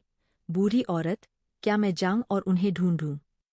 एस्कॉर्ट ब्यूरो के घोड़े और गाड़ियां पिछले क्षण से पहले ही गुजर चुकी थीं, और अगर उन्होंने अब उनका पीछा नहीं किया, तो उन्हें डर था कि वे अब और नहीं पकड़ पाएंगे। बूढ़ी महिला यान ने अपना हाथ लहराया, नहीं, अगर आप उनसे चूक गए, तो यह बुरा होगा। तभी दादी सन आश्चर्य से चिल्लाईं, वे वापस आ गए हैं, वे वापस आ गए हैं। बूढ़ी औरत यान और दादाजी सन दोनों ने खुशी से अपना सिर जंगल की ओर घुमाया। जब उन्होंने वेंताओ को अपनी पीठ पर एक युवक को ले जाते हुए देखा और दाऊहुआ दूसरे को सहारा देते हुए, लड़खड़ाते हुए भागते हुए आए, तो दोनों के चेहरे नाटकीय रूप से बदल गए। जल्दी करो, जाओ और उनसे मिलो, बूढ़ी महिला यान ने लगभग सहज रूप से कहा। एक और शब्द कहे बिना दादाजी सुन 4 के समूह की ओर भागे। दादाजी सुन की सहायता से जल्द ही दाऊहुआ और अन्य लोग गाड़ी पर चढ़ गए। जिस क्षण वे गाड़ी पर चढ़े, दादाजी सुन को निर्देश देने की आवश्यकता नहीं थी। उसने घोड़ों को कोड़े मारे और गाड़ी तेज गति से चल पड़ी। गाड़ी में दाऊहुआ के पास बूढ़ी महिला यान को समझाने का समय नहीं था। उसने तेजी से अपने बंडल से एक छोटी चीनी मिट्टी की बोतल निकाली। तीसरे भाई, अपनी शर्ट उठाओ, मुझे दवा लगाने की जरूरत है। यान वेंताओ ने तुरंत जैसा कहा गया था, किया, लेकिन जब उसने घायल युवक के पेट पर खून के निशान को छुआ, तो उसके हाथ थोड़ा कांप गए। जब घायल युवक की शर्ट को ऊपर उठाया गया, तो एक चौंकाने वाला खून का धब्बा तुरंत सभी के सामने आ गया। दाऊहुआ को घायल युवक के घाव पर डालने के लिए अनाड़ी ढंग से चीनी मिट्टी की बोतल उठाते देख, एक अन्य युवक ने तुरंत अपना हाथ बढ़ाया। उसकी चोटें बहुत गंभीर है, हमें पहले एक डॉक्टर को ढूंढना होगा। आप मनमाने ढंग से कोई भी दवा नहीं लगा सकते। दाऊहुआ की आंखें चौड़ी हो गईं, अब हमें डॉक्टर कहाँ मिल सकता है? जब तक आप उसे ढूंढेंगे, उसका खून बह चुका होगा। युवक को यह भी पता था कि उस समय डॉक्टर ढूंढना लगभग असंभव था, लेकिन वह चिंतित होने से खुद को नहीं रोक सका। घायल युवक को उसे बचाने की कोशिश में चोट लग गई। यह भयानक होगा अगर तस्करों के हाथों मरने के बजाय वह गलत दवा के कारण मर गया। लेकिन आप लापरवाही से दवा नहीं लगा सकते हैं। ना, आप लापरवाही से क्या कह रहे हैं? यह अच्छी हेमोस्टैटिक दवा है। घायल युवा। अत्यधिक खून बह जाने के कारण वह व्यक्ति पहले से ही कुछ हद तक पीला पड़ गया था। दाऊहुआ चिंतित थी और उसने देखा कि युवक उसे पकड़े हुए है और हाथ बढ़ाकर उसे जाने नहीं दे रहा है। उसने सीधे उसे दूर धकेल दिया। सामान्य परिस्थितियों में युवक को निश्चित रूप से दूर नहीं धकेला गया था, लेकिन तस्करों ने उसे कई दिनों तक भूखा रखा था और पहले भी एक महिला के साथ लड़ाई की थी। उसकी ताकत बहुत पहले ही खत्म हो चुकी थी। एक तरफ फेंका गया, युवक ने अपना सिर मारा और तुरंत बेहोश हो गया। वह अंधेरे में फिसल गया। दाऊहुआ ने घायल युवक पर कुछ अज्ञात पाउडर बिखेरते हुए असहाय रूप से देखा। गाड़ी शांत हो गई क्योंकि दाऊहुआ ने दवा लगाने पर ध्यान केंद्रित किया। इस दौरान बूढ़ी महिला यान ने तब तक एक शब्द भी नहीं कहा था जब तक कि दाऊहुआ ने दवा लगाना समाप्त नहीं कर दिया था और घायल युवक कोमा में नहीं चला गया था। तभी उसने दाऊहुआ और यान वेंटाओ को गुस्से से देखा। नाराज मत हो, दाऊहुआ भविष्य में ऐसा दोबारा करने की हिम्मत नहीं करेगा। क्या इस दुनिया में ऐसा कुछ है जो आप करने की हिम्मत नहीं करेंगे? देखो, तुम इतने साहसी कैसे हो सकते हो? वे हत्यारे और मानव तस्कर थे। क्या तुमने कभी सोचा है कि अगर उन्होंने तुम्हें पकड़ लिया तो परिणाम क्या होंगे? अगर किसी भी संयोग से वे तुम्हें ले गए? दादी, मैं गलत था। आप गलत थे। अपनी घबराहट के बीच जियो येयांग ने अस्पष्ट रूप से 3 लोगों को फुसफुसाते हुए बातचीत करते हुए सुना। पहले तो वह थोड़ा चकित हुआ, लेकिन जैसे ही उसे याद आया कि शायद वह तस्करों से बच गया है, तो वह तुरंत सतर्क हो गया और अचानक अपनी आंखें खोल दीं। यह पुरानी गाड़ी स्पष्ट रूप से किसी विशेष धनी या कुलीन परिवार की नहीं थी। इस समय केवल वह और छुरा घोंपने वाला युवक ही गाड़ी के अंदर थे। यह देखकर कि छुरा घोंपने वाले युवक की सांसें स्थिर थीं और उसका रंग उतना पीला नहीं था जितना उसने सोचा था, जियो येयांग ने चुपचाप राहत की सांस ली। बच्चे ने पहले उसकी ओर देखा, फिर गाड़ी के अंदर से लौकी निकालकर उसे देने से पहले चाकू के घाव वाले लड़के की ओर देखा। लड़के को लौकी उठाए बिना सिर्फ खुद को घूरते हुए देखकर दाऊहुआ ने अपनी आंखें घुमाईं। छोटा बच्चा, काफी सावधान, क्या तुम नहीं हो? पी लो, इसमें जहर नहीं है। जियो येयांग एक पल के लिए झिझके, फिर लौकी ले ली। वह जहर के बारे में चिंतित नहीं था, बल्कि उसकी परवरिश ने उसे सिखाया था कि अजनबियों से चीजों को लापरवाही से स्वीकार न करना सबसे अच्छा है। लेकिन अब वह वास्तव में बहुत भूखा था। संस्कृति और शिष्टाचार इंतजार कर सकते थे। गल्प गल्प, जियो येयांग ने एक ही बार में आधे से ज्यादा पी लिया। यदि उसके सामने एक बच्चा अपने गाल फुलाते हुए नहीं दिखता, तो शायद उसने यह सब खत्म कर दिया होता। थोड़ा संकोची महसूस करते हुए उसने लौकी वापस कर दी और अजीबता से राहत पाने के लिए सख्ती से पूछा, यह किस तरह का शोरबा है? यह सचमुच स्वादिष्ट है। भले ही वह बचपन से ही दुनिया की सबसे प्रतिष्ठित जगह पर रहा था और उसने हर तरह की अच्छी चीजें देखी थीं, लेकिन उसने कभी ऐसा कोई भोजन नहीं देखा था जिसकी तुलना लौकी के शोरबे से की जा सके। इसके अलावा शोरबा पीने के बाद उसके कमजोर और शक्तिहीन शरीर में अचानक ताकत आ गई। यह एक भ्रम होगा, ना। यहाँ तक कि सर्वोत्तम औषधीय टॉनिक का भी ऐसा चमत्कारी प्रभाव नहीं होना चाहिए। लौकी बड़ी नहीं थी। दाऊहुआ ने इसे वापस ले लिया और इसे हिलाया, यह महसूस करते हुए कि अंदर शायद ही कोई शोरबा बचा था, जिससे उसका चेहरा तुरंत गिर गया। लौकी में कुछ खास नहीं था, सिर्फ चावल का शोरबा था। लेकिन चावल का शोरबा बनाने के लिए उपयोग की जाने वाली सामग्रियां असाधारण थीं, क्योंकि वे उसके अपने दाऊहुआ अंतरिक्ष में बनाई गई थीं। हाँ, एक स्थान। प्राचीन काल में ले जाने के बाद ऐसा लग रहा था कि स्वर्ग चिंतित थे कि वह जीवित नहीं बचेगी, इसलिए उन्होंने उसे एक सुनहरी उंगली दी। एक जगह एक छोटा सा हरा दाऊहुआ जो उसकी हथेली में उगाया था। दाहिना हाथ। जगह बड़ी नहीं थी। आध्यात्मिक झरनों और अमरता की संभावनाओं के बारे में भूल जाओ। अंदर भूमि के केवल 3 भूखंड थे, एक पीली मिट्टी का, एक लाल मिट्टी का और एक काली मिट्टी का। प्रत्येक का आकार केवल 1 म्यू था। यह स्थान बल्कि पेचीदा था। इसे नियमित रूप से बाहरी दुनिया से घास और पेड़ों के सार को अवशोषित करने की आवश्यकता होती है, जिसमें चावल के पौधों से ऊर्जा सबसे इष्टतम होती है। संक्षेप में, उसे प्रकृति के संपर्क में रहना था ताकि उसकी हथेली में दाव हुआ हरा भरा और चमकदार रहे। दाव हुआ जितना हरा भरा होगा, उस स्थान की मिट्टी उतनी ही अधिक उपजाऊ होगी और उसमें उगने वाली चीजों का पोषण मूल्य उतना ही अधिक होगा। जब वह सिर्फ 6 महीने की थी, तब उसे पता चला कि उसके पास एक जगह है। तब वह घास के सार को सोखने के लिए घर से बाहर नहीं जा सकती थी। और पेड़ और उसके क्षेत्र में 3 खेत, ठीक है, चलो इसके बारे में बात नहीं करते हैं। वे उत्तर की फटी और सूखी भूमि से बेहतर नहीं थे। चलना और दौड़ना सीखने के बाद उन्होंने अपने क्षेत्र की मिट्टी को समृद्ध करने का प्रयास शुरू किया। इस संवर्धन में 9 साल लगे। दृढ़ता रंग लाती है, और अब अंतरिक्ष की मिट्टी का उत्पादन निश्चित रूप से बाहरी दुनिया की तुलना में कई गुना बेहतर था। लौकी में चावल का शोरबा विशेष रूप से ओल्ड लेडी यान के लिए तैयार किया गया था।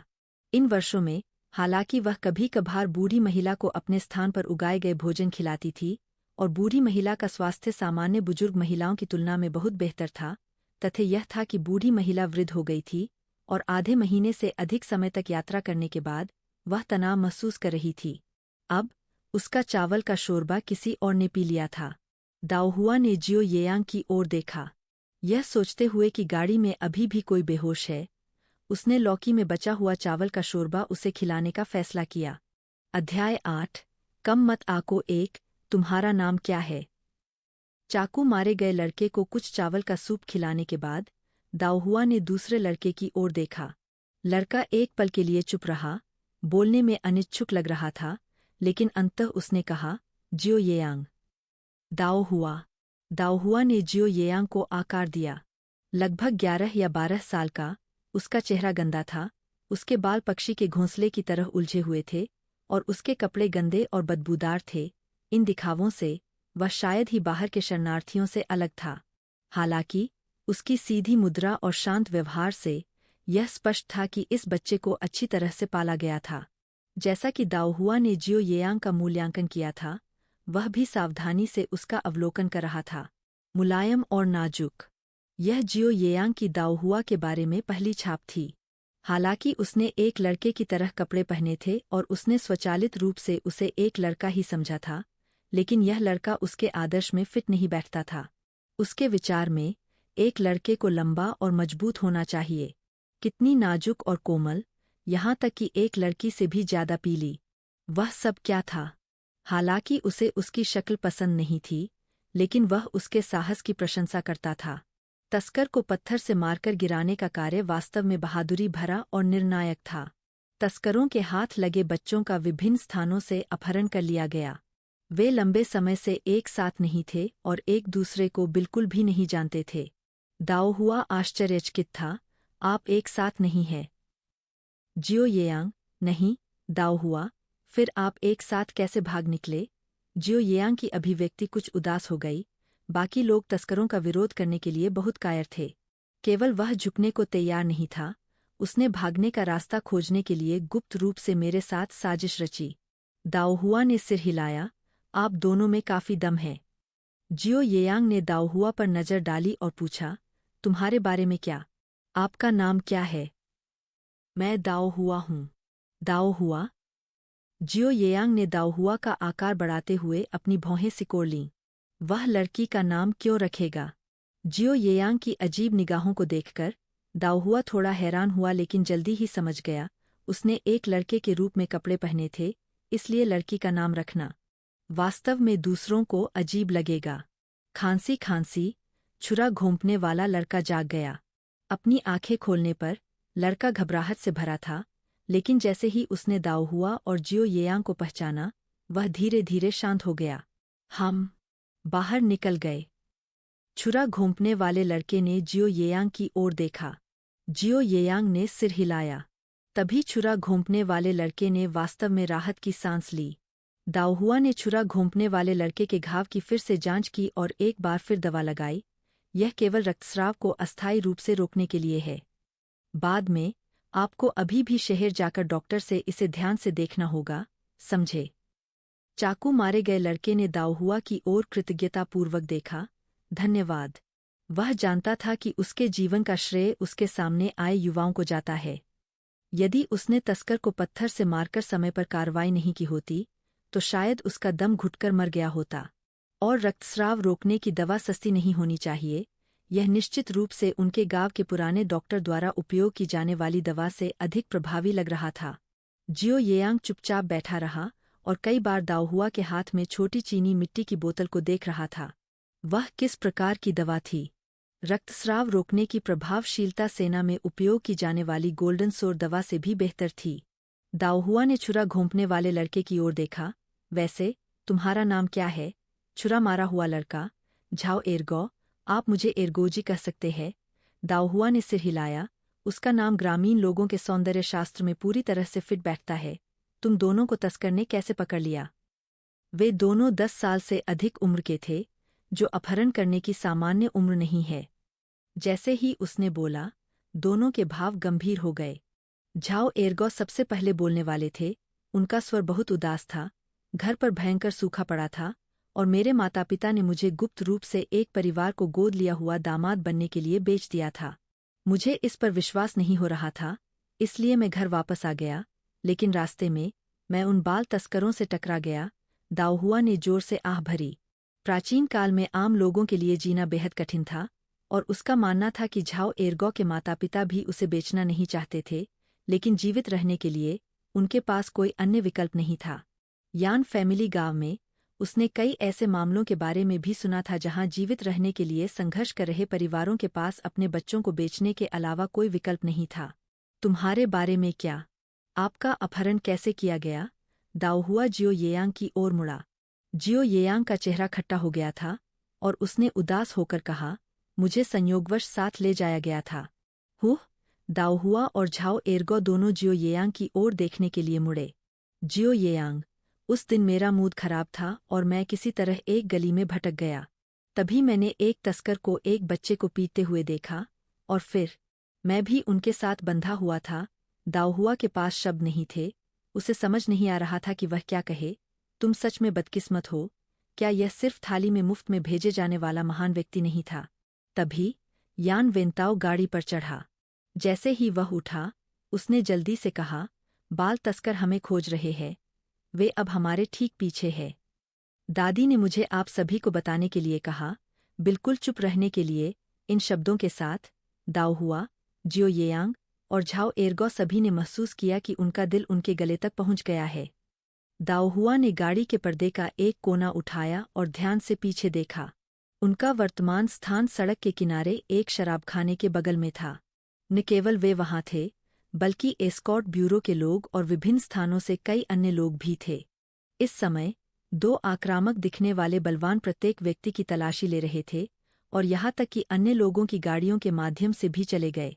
उनके दृढ़ रूप को देखकर, जैसे कि वे तब तक हार नहीं मानेंगे जब तक कि उन्हें अपनी खदान नहीं मिल जाती, दाओहुआ ने पर्दा गिरा दिया और अपनी भौहों को कसकर सिकोड़ लिया। जियो येयांग ने गाड़ी के अंदर चारों ओर देखा। वहां किसी के छिपने की कोई जगह ही नहीं थी। एक क्षण सोचने के बाद उसने कहा, शायद हमें गाड़ी से बाहर निकल जाना चाहिए। मुझे डर है कि यदि तस्करों ने हमें खोज लिया तो वे अपना गुस्सा आप पर निकालेंगे। जिन लोगों ने उन्हें बचाया, बूढ़े और जवान, उनका बाल तस्करों से कोई मुकाबला नहीं था। दाओहुआ ने सीधे तौर पर इसका खंडन किया। अब बाहर निकलने के लिए बहुत देर हो चुकी है। जैसे ही तुम बाहर निकलोगे, वे तुम्हें खोज लेंगे। यान वेंताओ घबरा गया था। उसके माथे पर पसीना आ रहा था। दादी ने कहा कि जब तक तुम सब चुप रहोगे, कोई परेशानी नहीं होगी। वैसे भी, हम एस्कॉर्ट ब्यूरो के साथ हैं।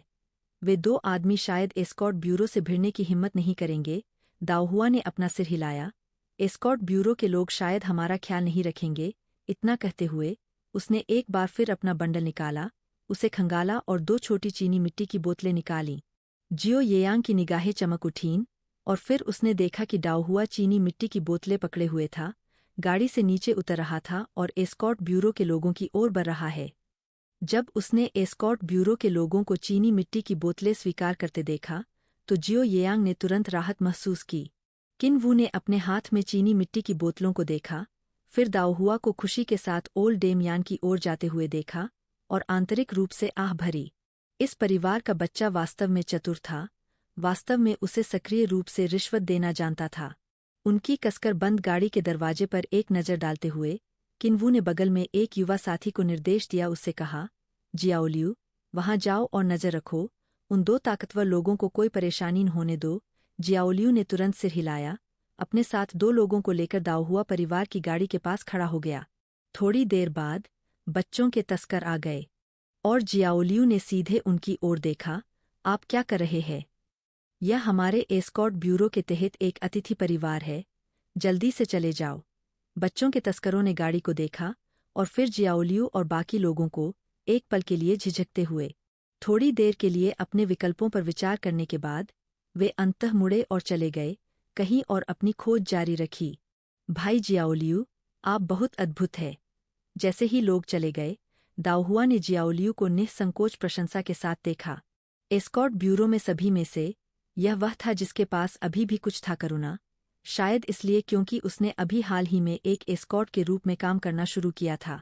जियाओलियू थोड़ा शर्मिंदा महसूस करते हुए हंसा और अपने सिर के पिछले हिस्से को खुजलाया, फिर चुपचाप गाड़ी की ओर इशारा किया और फुसफुसाया, अगले कुछ दिनों में गाड़ी के अंदर के लोगों को बाहर नहीं आने देना सबसे अच्छा है।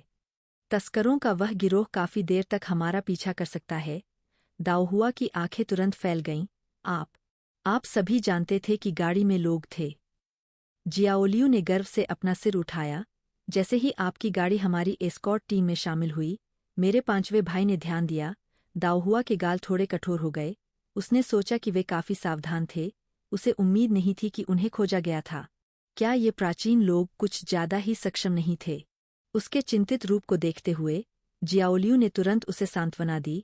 चिंता मत करो, हम बात नहीं करेंगे, दाओहुआ ने कृतज्ञतापूर्वक कहा। धन्यवाद। जियाओलियू ने अपना हाथ हिलाया, यह संकेत दिया कि यह कोई बड़ी बात नहीं है।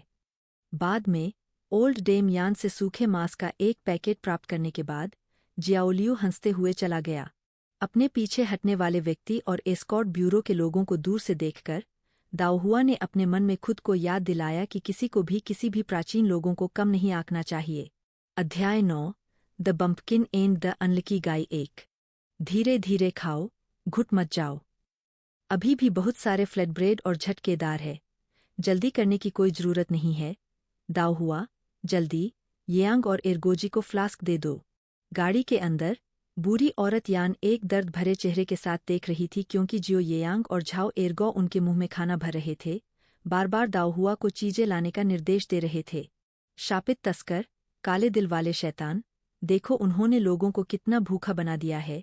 अगर उनके परिवार उन्हें इस तरह देखते तो कैसे क्या उनका दिल टूट गया होगा। एक बार जब आप घर पहुंच जाते हैं तो आप फिर इधर उधर नहीं भाग सकते। देखो इस बार तुमने अपने ऊपर क्या मुसीबत लाई है। जैसे जैसे लोगों की उम्र बढ़ती है वे नरम दिल वाले हो जाते हैं, और ओल्ड लेडी यान कोई अपवाद नहीं थी। एस्कॉर्ट ब्यूरो द्वारा तस्करों को खदेड़ने और उनकी सुरक्षा सुनिश्चित करने के बाद वह जियो येयांग और झाओ एर्गो की दयनीय स्थिति पर व्यथित महसूस करने से खुद को नहीं रोक सकी। जियो येयांग और झाओ एर्गो दोनों ने आज्ञाकारी रूप से ओल्ड लेडी यान की चिंताओं पर सहमति व्यक्त की, हालांकि उन्होंने वास्तव में उसकी बातों पर कितना ध्यान दिया यह केवल वे ही जानते थे। वैसे भी दाओहुआ और यान वेंताओ सोच में डूबे हुए थे। धमाका, धमाका। और तुम दोनों, अगर तुमने भविष्य में फिर से परेशानी पैदा करने की हिम्मत की तो देखो यह बूढ़ी औरत तुम्हारे साथ कैसे निपटेगी। बूढ़ी महिला यान ने दाओहुआ और यान वेंताओ को माथे पर एक एक थप्पड़ मारा।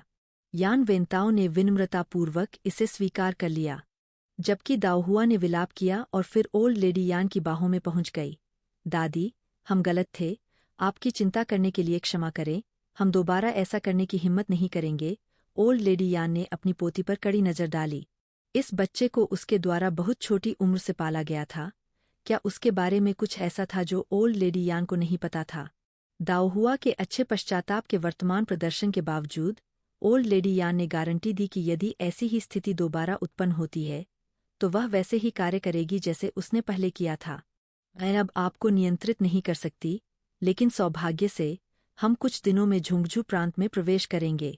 तब से तुम्हें अपने माता पिता द्वारा तुम्हारे साथ व्यक्तिगत रूप से व्यवहार करने की प्रतीक्षा करनी होगी। यह सुनकर दाओहुआ का चेहरा तुरंत उतर गया और उसका पूरा शरीर यान वेंताओ के कंधे पर गिर गया। यह देखकर बूढ़ी महिला यान संतुष्टि से मुस्कुराई। उधर जियो येयांग ने झटके से खाना खाते समय ओल्ड लेडी यान और दाओहुआ के बीच की बातचीत को चुपचाप देखा। इस सुंदर लड़के को घर में बहुत पसंद किया जाता है। उसने पहले ही ऐसा सोचा था, हालांकि लड़के की शक्ल उसे बिल्कुल पसंद नहीं आई। बहुत स्त्रैण, वह बहादुर और तेजतर्रार था। उन्होंने अनिच्छा से उसे अपने अध्ययन में काम करने और लेखन सामग्री को संभालने के लिए एक परिचारक के रूप में लेने पर विचार किया था। लेकिन अब बुढ़िया के उसके प्रति रवैये को देखते हुए वह योजना अव्यावहारिक लग रही थी। उसका परिवार अमीर हो सकता है, लेकिन इसका मतलब यह नहीं है कि अन्य लोग अपने कीमती बच्चे को उसके अधीन बनने के लिए तैयार होंगे। अफसोस, उसे जीवन रक्षक ऋण चुकाने का कोई और तरीका खोजना होगा। दाओहुआ उसके विचारों से अनभिज्ञ थी, लेकिन अगर उसे पता होता तो वह निश्चित रूप से उसके चेहरे पर थूक देती। उसने दूसरों को बचाने के लिए अपनी जान जोखिम में डाल दी, और न केवल उसने उसे चुकाने के बारे में नहीं सोचा, बल्कि वह उसे गुलाम भी बनाना चाहता था। कितना अहंकारी! उसे सबक सिखाने की जरूरत थी। शाम ढलते ही कारवां फिर से सड़क के किनारे रुक गया। बहुत सारे शरणार्थी हैं। मार्ग के सभी नगरों के द्वार कसकर बंद कर दिए गए हैं। ऐसा लगता है कि हमें आज रात फिर से बाहर डेरा डालना पड़ेगा। बूढ़ी औरत यान ने विलाप करते हुए गाड़ी का पर्दा उठाया और बाहर देखा। बूढ़ी औरत, आग लग गई है। तुम्हें बाहर आना चाहिए और कुछ हवा लेनी चाहिए, सनबो की आवाज ने पुकारा। बूढ़ी महिला यान ने जियो येयांग और झाओ एरगो की ओर रुख किया। आप 2 दिनों से अंदर बंद है। बाहर आओ और कुछ ताजी हवा भी ले लो। उतरकर सनबो और उसकी पत्नी के साथ आग के चारों ओर घूम गया। ज्यादा दूर नहीं, एस्कॉर्ट ब्यूरो के गार्डों ने उनकी दिशा में देखा। अच्छा हुआ, वे वास्तव में 2 लोगों को छिपा रहे थे। वे 2 लड़के वास्तव में साहसी है, लोगों को सीधे तस्करों के हाथों से छीनने की हिम्मत कर रहे हैं। तुम, किन शियाओलियू ने तुरंत कहा। वे इसके हकदार थे। मैं लंबे समय से उन तस्करों को हराना चाहता था। उन दोनों ने अच्छा काम किया। धमाके, किन वू ने किन जियाओलियू के सिर पर तमाचा मारा। क्या अच्छा! वे भाग्यशाली थे कि तस्करों ने उन्हें नहीं पकड़ा। क्या आपने कभी सोचा है कि अगर वे पकड़े गए तो उनका क्या होगा? सिर्फ उन दोनों लड़कों को ही नहीं, बल्कि उनकी दादी और बूढ़े नौकर को भी मरना होगा। हम आजीविका के लिए माल ले जा रहे हैं, घर से बहुत दूर यात्रा कर रहे हैं, और आखिरी चीज जो हमें करनी चाहिए वह दूसरों के मामलों में हस्तक्षेप करना है। इसे याद रखें, मुसीबत से दूर रहें, अपना मुंह बंद रखें, और सबसे महत्वपूर्ण बात जीवित घर लौटना है। वेंताओ ने अपने भाई जियाओलियू की ओर देखा और बुदबुदाया, फिर, बड़े भाई, आपने उनकी मदद क्यों की? वेंताओ ने उसकी ओर घूरकर देखा। यह सब घायल तीसरे और अन्य लोगों की खातिर है। उन्होंने दाओहुआ द्वारा प्रदान किए गए हेमोस्टैटिक पाउडर का परीक्षण किया था और इसे वास्तव में प्रभावी पाया। यही कारण है कि वह उनकी रक्षा करने के लिए सहमत हुए। अन्यथा, पर्याप्त लाभ के बिना, वह संभवतः भाइयों के एक समूह को क्रूर तस्करों के साथ तीव्र संघर्ष में ले जाने का जोखिम कैसे उठा सकता है? एक पुरानी कहावत है कि चोर के हित से डरना चाहिए, चोर की चोरी से नहीं। हालांकि वे बहुत सारे थे, उन्हें माल की रखवाली करनी थी, अपनी यात्रा को तेज करना था, और यदि तस्कर झगड़ा करने पर अड़े रहे, समय समय पर उनके लिए परेशानियां पैदा करते रहे, तो वे सामना करने में सक्षम नहीं हो सकते थे। जियाओलियू असंबद्ध लग रहा था। बड़े भाई, मुझे लगता है कि आप जो कह रहे हैं वह बिल्कुल सही नहीं है। जब हम घर से दूर हों तो क्या हमें एक दूसरे की मदद नहीं करनी चाहिए? वेंताओ ने ठंडे स्वर में जवाब दिया, आपको लगता है कि आप लोगों की मदद कर रहे हैं, लेकिन जरूरी नहीं कि ऐसा हो। ऐसा लगता है कि उन 2 लड़कों ने उन बच्चों को बचाया है, लेकिन क्या उन्होंने वास्तव में उन्हें बचाया? क्या वे वास्तव में अपने माता पिता के पास लौट सकते हैं? या क्या उनका अपहरण किया जा सकता है और उन्हें फिर से बेचा जा सकता है? शायद उनका भाग्य तस्करों के हाथों में पड़ने से भी बदतर हो सकता है। ठीक है, शांत हो जाओ, सब लोग। अब आराम करो, ताकि हम कल गति पकड़ सकें। वेंताओ ने पास की गाड़ी में चढ़ने से पहले कहा और दाओहुआ और अन्य लोगों को अपना भोजन तैयार करते हुए देखा और अपने दिल में आह भरते हुए कहा। ऐसा नहीं था कि वह हृदयहीन था, उसका पूरा परिवार उस पर निर्भर था। उसने उन्हें बाहर निकाला था और इस तरह उन्हें सुरक्षित रूप से घर लाना था, अन्यथा वह अपने साथी ग्रामीणों के विश्वास का सामना कैसे कर सकता था। इस यात्रा पर उसने उनकी अच्छी देखभाल की थी। परसों एक बार जब वे झुंझुनू के क्षेत्र में प्रवेश कर गए, प्रीफेक्चर और अपने एस्कॉर्ट मिशन के गंतव्य तक पहुंच गए, उन्हें उम्मीद थी कि वे सभी तब से एक सुरक्षित यात्रा कर सकते हैं। आग के पास जियो येयांग और एरगोजी पिछले दिनों गाड़ी में फंसने के कारण अपने शरीर को मोड़ रहे थे। वे अपने अंगों को ठीक से फैलाने के लिए उत्सुक थे। आओ, अपना मुंह पोंछो, देखो तुम दोनों कितने गंदे हो। गीला कपड़ा दादी ने जियो येयांग और अन्य लोगों को सौंप दिया। दोनों ने कपड़ा लिया और जोश के साथ गंदगी पोंछना शुरू कर दिया। अगर उन्हें मौका मिले तो कौन साफ नहीं रहना चाहेगा। हालांकि दाओहुआ को लंबे समय से एहसास था कि जियो येयान कोई सामान्य बच्चा नहीं था, फिर भी वह उसकी साफ सुथरी विशेषताओं से आश्चर्यचकित थी।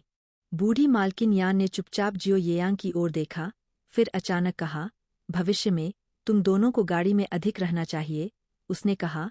फिर दाओहुआ की ओर मुड़ी, और तुम्हें भी शांत रहने की जरूरत है। दाओहुआ और जियो येयांग ने एक दूसरे को देखा और चुपचाप चुप रहे। इस समय में बहुत सुंदर दिखना भी एक परेशानी थी। पहले खाओ और फिर खाने के बाद जल्दी से आराम करो। एक बार पुरानी मालकिन यान ने खाना अलग कर दिया था। दाओहुआ ने उसे उठाया और खाना शुरू कर दिया। बचपन से ही लापरवाह और स्पष्टवादी होने के कारण उसने अपनी उपस्थिति पर ध्यान देने के बारे में नहीं सोचा। जो भी सहज महसूस हुआ वह किया। दूसरी ओर जियो येयांग ने अपना खाना उठाने से पहले पहले गीले कपड़े से अपने हाथ पोंछे और धीरे धीरे चबाना शुरू कर दिया। उसकी चाल विनम्र और शालीन थी। इससे बूढ़ी मालकिन यान और अन्य लोगों ने बार बार सम्मान में सिर हिलाया। भोजन के दौरान दाओहुआ जल्दी जल्दी खाना खा रहा था, कभी कभी अपने होठों को थपथपाने से नहीं रोक सका। आवाज सुनकर जियो येयांग ने अपनी भौहें सिकोड़ ली और थोड़ी देर तक सहने के बाद उसने दाओहुआ को अपनी कोहनी से धक्का दिया और उसे शांत रहने का संकेत दिया। अफसोस, दाओहुआ को उसका संकेत नहीं मिला। उसने सोचा कि वह उसके रास्ते में है और तेजी से भाग गया। एक तरफ यह देखकर जियो येयांग कुछ हद तक अवाक रहकर बुदबुदाया, कंट्री बम्पकिन, दाओहुआ ने अच्छी तरह से सुना। एक बार देखा, तुमने क्या कहा? उसकी शक्ल तो अच्छी थी, लेकिन उसके व्यवहार में शिष्टाचार का जरा सा भी अभाव था। दाओहुआ ने उसके लिए खाना रखा। इससे आपका क्या मतलब है? इस लड़के को अच्छे पहनावे की जरूरत है। जियो येयांग ने अपने गुस्से पर काबू रखते हुए और खुद को याद दिलाते हुए कि यह व्यक्ति उसका रक्षक था, धैर्यपूर्वक कहा, आपको अपने व्यवहार और दिखावे पर अधिक ध्यान देना चाहिए। यदि यह उसका वर्तमान दुर्भाग्य नहीं होता, तो ऐसे व्यक्ति को उसके पास जाने की अनुमति नहीं होती। दाओहुआ ने तुरंत अपनी आंखें चौड़ी कीं और खुद को देखा। कुछ भी गलत नहीं था। हालांकि बूढ़ी मालकिन यान ने हंसते हुए कहा, येयांग सही है, तुम्हें वास्तव में अधिक सावधान रहना चाहिए। दाओहुआ ने अनिच्छा से कहा, लेकिन मैं हमेशा से ऐसी ही रही हूँ। बूढ़ी मालकिन यान ने समझाया, यान गांव में यह ठीक हो सकता है, लेकिन एक बार भी आप लिनी काउंटी नहीं जाएंगे। यान गांव में थोड़ा जंगली होना ठीक था, लेकिन काउंटी शहर में काउंटी मजिस्ट्रेट की बेटी के रूप में किसी को उचित शिष्टाचार और शिष्टाचार सीखना चाहिए। कितना दर्द है। दाओहुआ ने जियो येयांग की ओर अनिच्छा से देखा, तो मैं एक देहाती बेवकूफ हूँ। फिर तुम क्या हो, एक पागल? अध्याय 10। बाधाओं का सामना। 1-2 दिन बाद दाओहुआ और उसका समूह झुंझुनू प्रांत के क्षेत्र में प्रवेश किया। दाओहुआ ने मूल रूप से सोचा था कि झुंझुनू प्रांत में प्रवेश करने पर यात्रा आसान हो जाएगी। हालांकि उसे आश्चर्य हुआ कि सड़क पर शरणार्थियों की संख्या बढ़ती ही जा रही थी। वहां अधिक से अधिक शरणार्थी क्यों हैं? जियो येयांग ने ठंडे स्वर में कहा, इसका और क्या कारण हो सकता है? यह निश्चित रूप से है क्योंकि स्थानीय अधिकारी अपने कर्तव्यों की उपेक्षा कर रहे हैं, बिना कोई काम किए केवल अपनी सीटें गर्म कर रहे हैं। दाओहुआ ने उसकी ओर देखा और कुछ नहीं बोला, लेकिन वह दिल से काफी हद तक उससे सहमत थी। आम लोग पीड़ित थे, अधिकारियों की निष्क्रियता के कारण नहीं तो क्या। हालांकि यान वेंताओ खुश नहीं थे। आप एक ही ब्रश से सभी को कलंकित नहीं कर सकते। कई अधिकारी वास्तव में काफी अच्छे हैं। बूढ़ी मैडम यान ने सहमति में सिर हिलाया, यह सही है। युवा जियो, आपने कोई क्षेत्रीय जांच नहीं की है। आपको तथ्यों को जाने बिना इतनी लापरवाही से नहीं बोलना चाहिए। दाओहुआ को पता था कि उसकी दादी और तीसरा भाई उसके पिता के लिए बोल रहे थे, जो 7वीं रैंक के काउंटी मजिस्ट्रेट थे। कुछ सोचने के बाद उसने विषय को मोड़ दिया। भाई जियाओलियू पहले आए थे और मुझे बताया था कि शहर में प्रवेश करने पर एस्कॉर्ट ब्यूरो हमारे साथ अलग होने का इरादा रखता है। बूढ़ी मैडम यान ने थोड़ी सी नाराजगी जताई। झुंगझू प्रीफेक्चर से लिनी काउंटी तक अभी भी काफी दूरी है। उनके समूह में बूढ़े और जवान दोनों शामिल है। अकेले यात्रा करना असुरक्षित साबित हो सकता है। दाओहुआ भी सड़क पर सुरक्षा के बारे में चिंतित था और इस तरह सुझाव दिया, दादी, इस बारे में क्या ख्याल है? एक बार जब हम शहर में प्रवेश करते हैं तो हम तुरंत नहीं निकलते हैं। इसके बजाय हम लिनी काउंटी को लिख सकते हैं और पिता से हमें लेने के लिए किसी को भेजने के लिए कह सकते हैं। पूरे रास्ते में शरणार्थियों द्वारा की गई डकैती और यहाँ तक कि हत्याएं भी अनसुनी नहीं थीं। सुरक्षा के लिए सतर्क रहना सबसे अच्छा था। बूढ़ी मैडम यान ने सिर हिलाया। यह एक अच्छा विचार है, आइए इसे इस तरह से करें।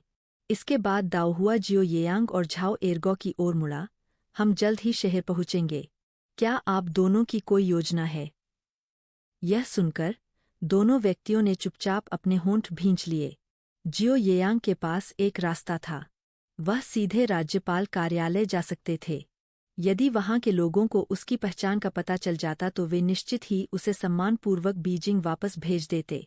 लेकिन ऐसा करने से दास व्यापारियों द्वारा तस्करी किए जाने की उसकी कहानी को छिपाना असंभव होगा। अगर बीजिंग में लोगों को पता चला तो उन्हें बहुत शर्मिंदगी होगी। जहां तक झाओ एरगो का सवाल है, उन्हें बस यह नहीं पता था कि क्या करना है। उसे उसके परिवार ने बेच दिया था और अगर वह लौट भी आया तो उसे बाल दूल्हे के रूप में विदा किया जाना तय था। उन्हें इस तरह देखकर बूढ़ी मैडम यान का दिल नरम हो गया और उसने गहरी आह भरी। चलो पहले शहर में चले, फिर हम चीजों का पता लगा सकते हैं। भाई जियाओलियू, आप क्यों आए हैं? क्या हम शहर में प्रवेश करने वाले हैं? दाओहुआ ने मुस्कुराते हुए पूछा। घर से दूर इस यात्रा के दौरान बूढ़ी मैडम यान ने बहुत सारा खाना तैयार किया था और वे कुछ एस्कॉर्ट ब्यूरो में ले जा रहे थे। इससे उन्हें किन जियाओलियू से जल्दी परिचित होने का मौका मिला। किन जियाओलियू ने अपना सिर हिलाया। उनकी अभिव्यक्ति कुछ गंभीर थी। मुझे डर है कि हम आज शहर में प्रवेश नहीं कर पाएंगे। दाओहुआ आश्चर्यचकित रह गया। क्या फिर कुछ हुआ है? किन जियाओलियू ने एस्कॉर्ट ब्यूरो से प्राप्त समाचार साझा किया। पिछले साल उत्तर में कई प्रांत गंभीर सूखे से पीड़ित थे। झुंगझो प्रांत दयुआन नदी के करीब होने के कारण उतना बुरी तरह प्रभावित नहीं हुआ था। इससे बड़ी संख्या में शरणार्थी इस ओर आने लगे। शरणार्थियों की संख्या में वृद्धि के साथ परेशानी अवश्यंभावी थी। शहर की ओर जाने वाली सड़क, जो एक महत्वपूर्ण मार्ग है, पर पिछले कुछ दिनों से शरणार्थियों के एक समूह ने कब्जा कर लिया है। सरकारी कार्यालय समाधान खोजने की कोशिश कर रहा है, लेकिन कोई नहीं जानता कि समस्या कब सुलझेगी। बूढ़ी मैडम यान चिंतित हो गई और उन्होंने अपनी जांघ पर जोर से थप्पड़ मारा। दुनिया में क्या चल रहा है?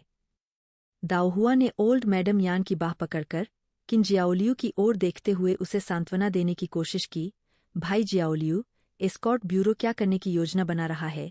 उसके सवाल ने ओल्ड मैडम यान और बाकी सभी का ध्यान किन जियाओलियू की ओर आकर्षित किया। किन जियाओलियू के चेहरे पर माफी की झलक दिख रही थी।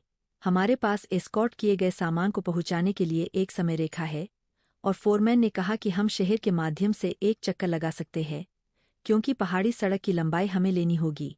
इसका मतलब यह हो सकता है हम आपको आगे तक एस्कॉर्ट करना जारी नहीं रख सकते। वास्तव में किनवू ने कहा था। उनका समूह अपने बुजुर्गों और बच्चों के साथ बहुत धीमी गति से यात्रा कर रहा था। पहाड़ी रास्ते कठिन थे और उन्हें साथ लाने पर शायद वे समय पर सामान नहीं पहुंचा पाते होंगे। यदि रास्ते में कोई दुर्घटना हो जाती है तो उन्हें अपनी सुरक्षा के लिए जनशक्ति भी आवंटित करनी होगी, जिससे सभी का बोझ काफी बढ़ जाएगा। यह सुनकर मैडम यान और बड़ों के चेहरे पर तुरंत अंधेरा छा गया। दाओहुआ और जियो येयांग ने भी अपना सिर नीचे कर लिया। वेंताओ और झाओ एरगो ने एक दूसरे पर नजरें डालीं। हर कोई भारी बोझ में था, यह जानते हुए कि एस्कॉर्ट ब्यूरो की सुरक्षा के बिना वे लूटे जाने से पहले अपने दम पर दूर नहीं जा पाएंगे। पैसा खोना अभी भी स्वीकार्य था, लेकिन अगर उनका सामना किसी निर्दयी से हुआ तो इससे उनकी जान जा सकती थी। उन्हें इस तरह देखकर जियाओलियू की माफी की अभिव्यक्ति गहरी हो गई। मैडम, मुझे खेद है, मैडम यान ने एक फीकी मुस्कान बिखेरी। माफ़ी मांगने की कोई ज़रूरत नहीं है। आपने हमें यहाँ तक पहुँचाया है और उसके लिए मैं हूँ पहले से ही आभारी हूँ। एस्कॉर्ट ब्यूरो जीविकोपार्जन के लिए एस्कॉर्ट और सामान पहुँचाने पर निर्भर है और आपने जो किया है उसमें देरी नहीं की जा सकती। बोलते बोलते उसकी नज़र बुजुर्ग की ओर पड़ी। इशारा समझकर बुजुर्ग ने तुरंत गाड़ी से सूखे मांस का एक पैकेट निकाला। मैडम यान ने सूखा मांस शियाओलियू को दिया। यह एक बूढ़ी महिला की ओर से सराहना का एक छोटा सा प्रतीक है। इस दौरान हमारा ख्याल रखने के लिए धन्यवाद। और इसके साथ ही उसने सूखे मांस को जियाओलियू के हाथों में भर दिया। सूखे मांस को पकड़कर जियाओलियू बार बार पीछे की ओर देखते हुए चला गया। जैसे ही वह वहां से चला गया, मैडम यान ने उसकी जांघ पर जोरदार प्रहार किया। यह सब इस बूढ़ी औरत की गलती है जो बिना किसी कारण के जल्दबाजी में काम कर रही है, अकेले यात्रा करने पर जोर दे रही है। अब देखो क्या हुआ, हम सड़क पर फंस गए हैं। दादी, आप क्या कर रही है? दाओहुआ और वेंताओ मैडम यान का हाथ पकड़कर दोनों तरफ से एक साथ दौड़े।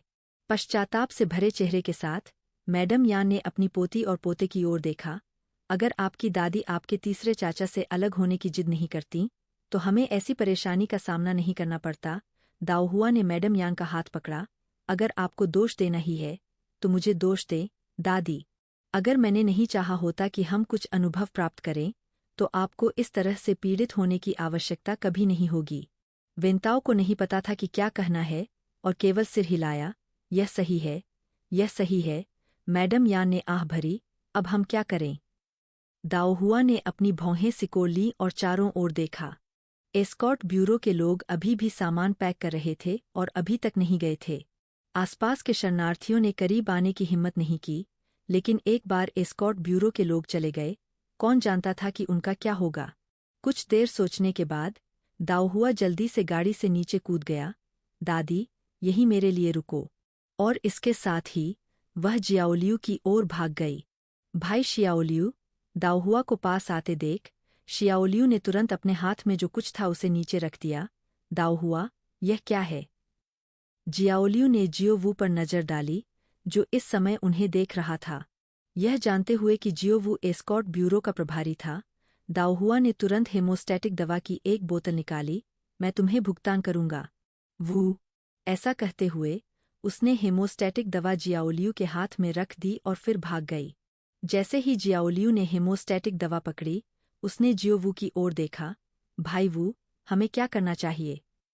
भौहें चढ़ाते हुए अपने चेहरे को छूते हुए खुद से बुदबुदाया। जियाओलियू भाई है तो मैं अचानक उनकी नज़र में अंकल जियोवू क्यों बन गया? ऐसा लगता था जैसे उन्हें एक पीढ़ी तक ऐसे ही पदोन्नत किया गया हो।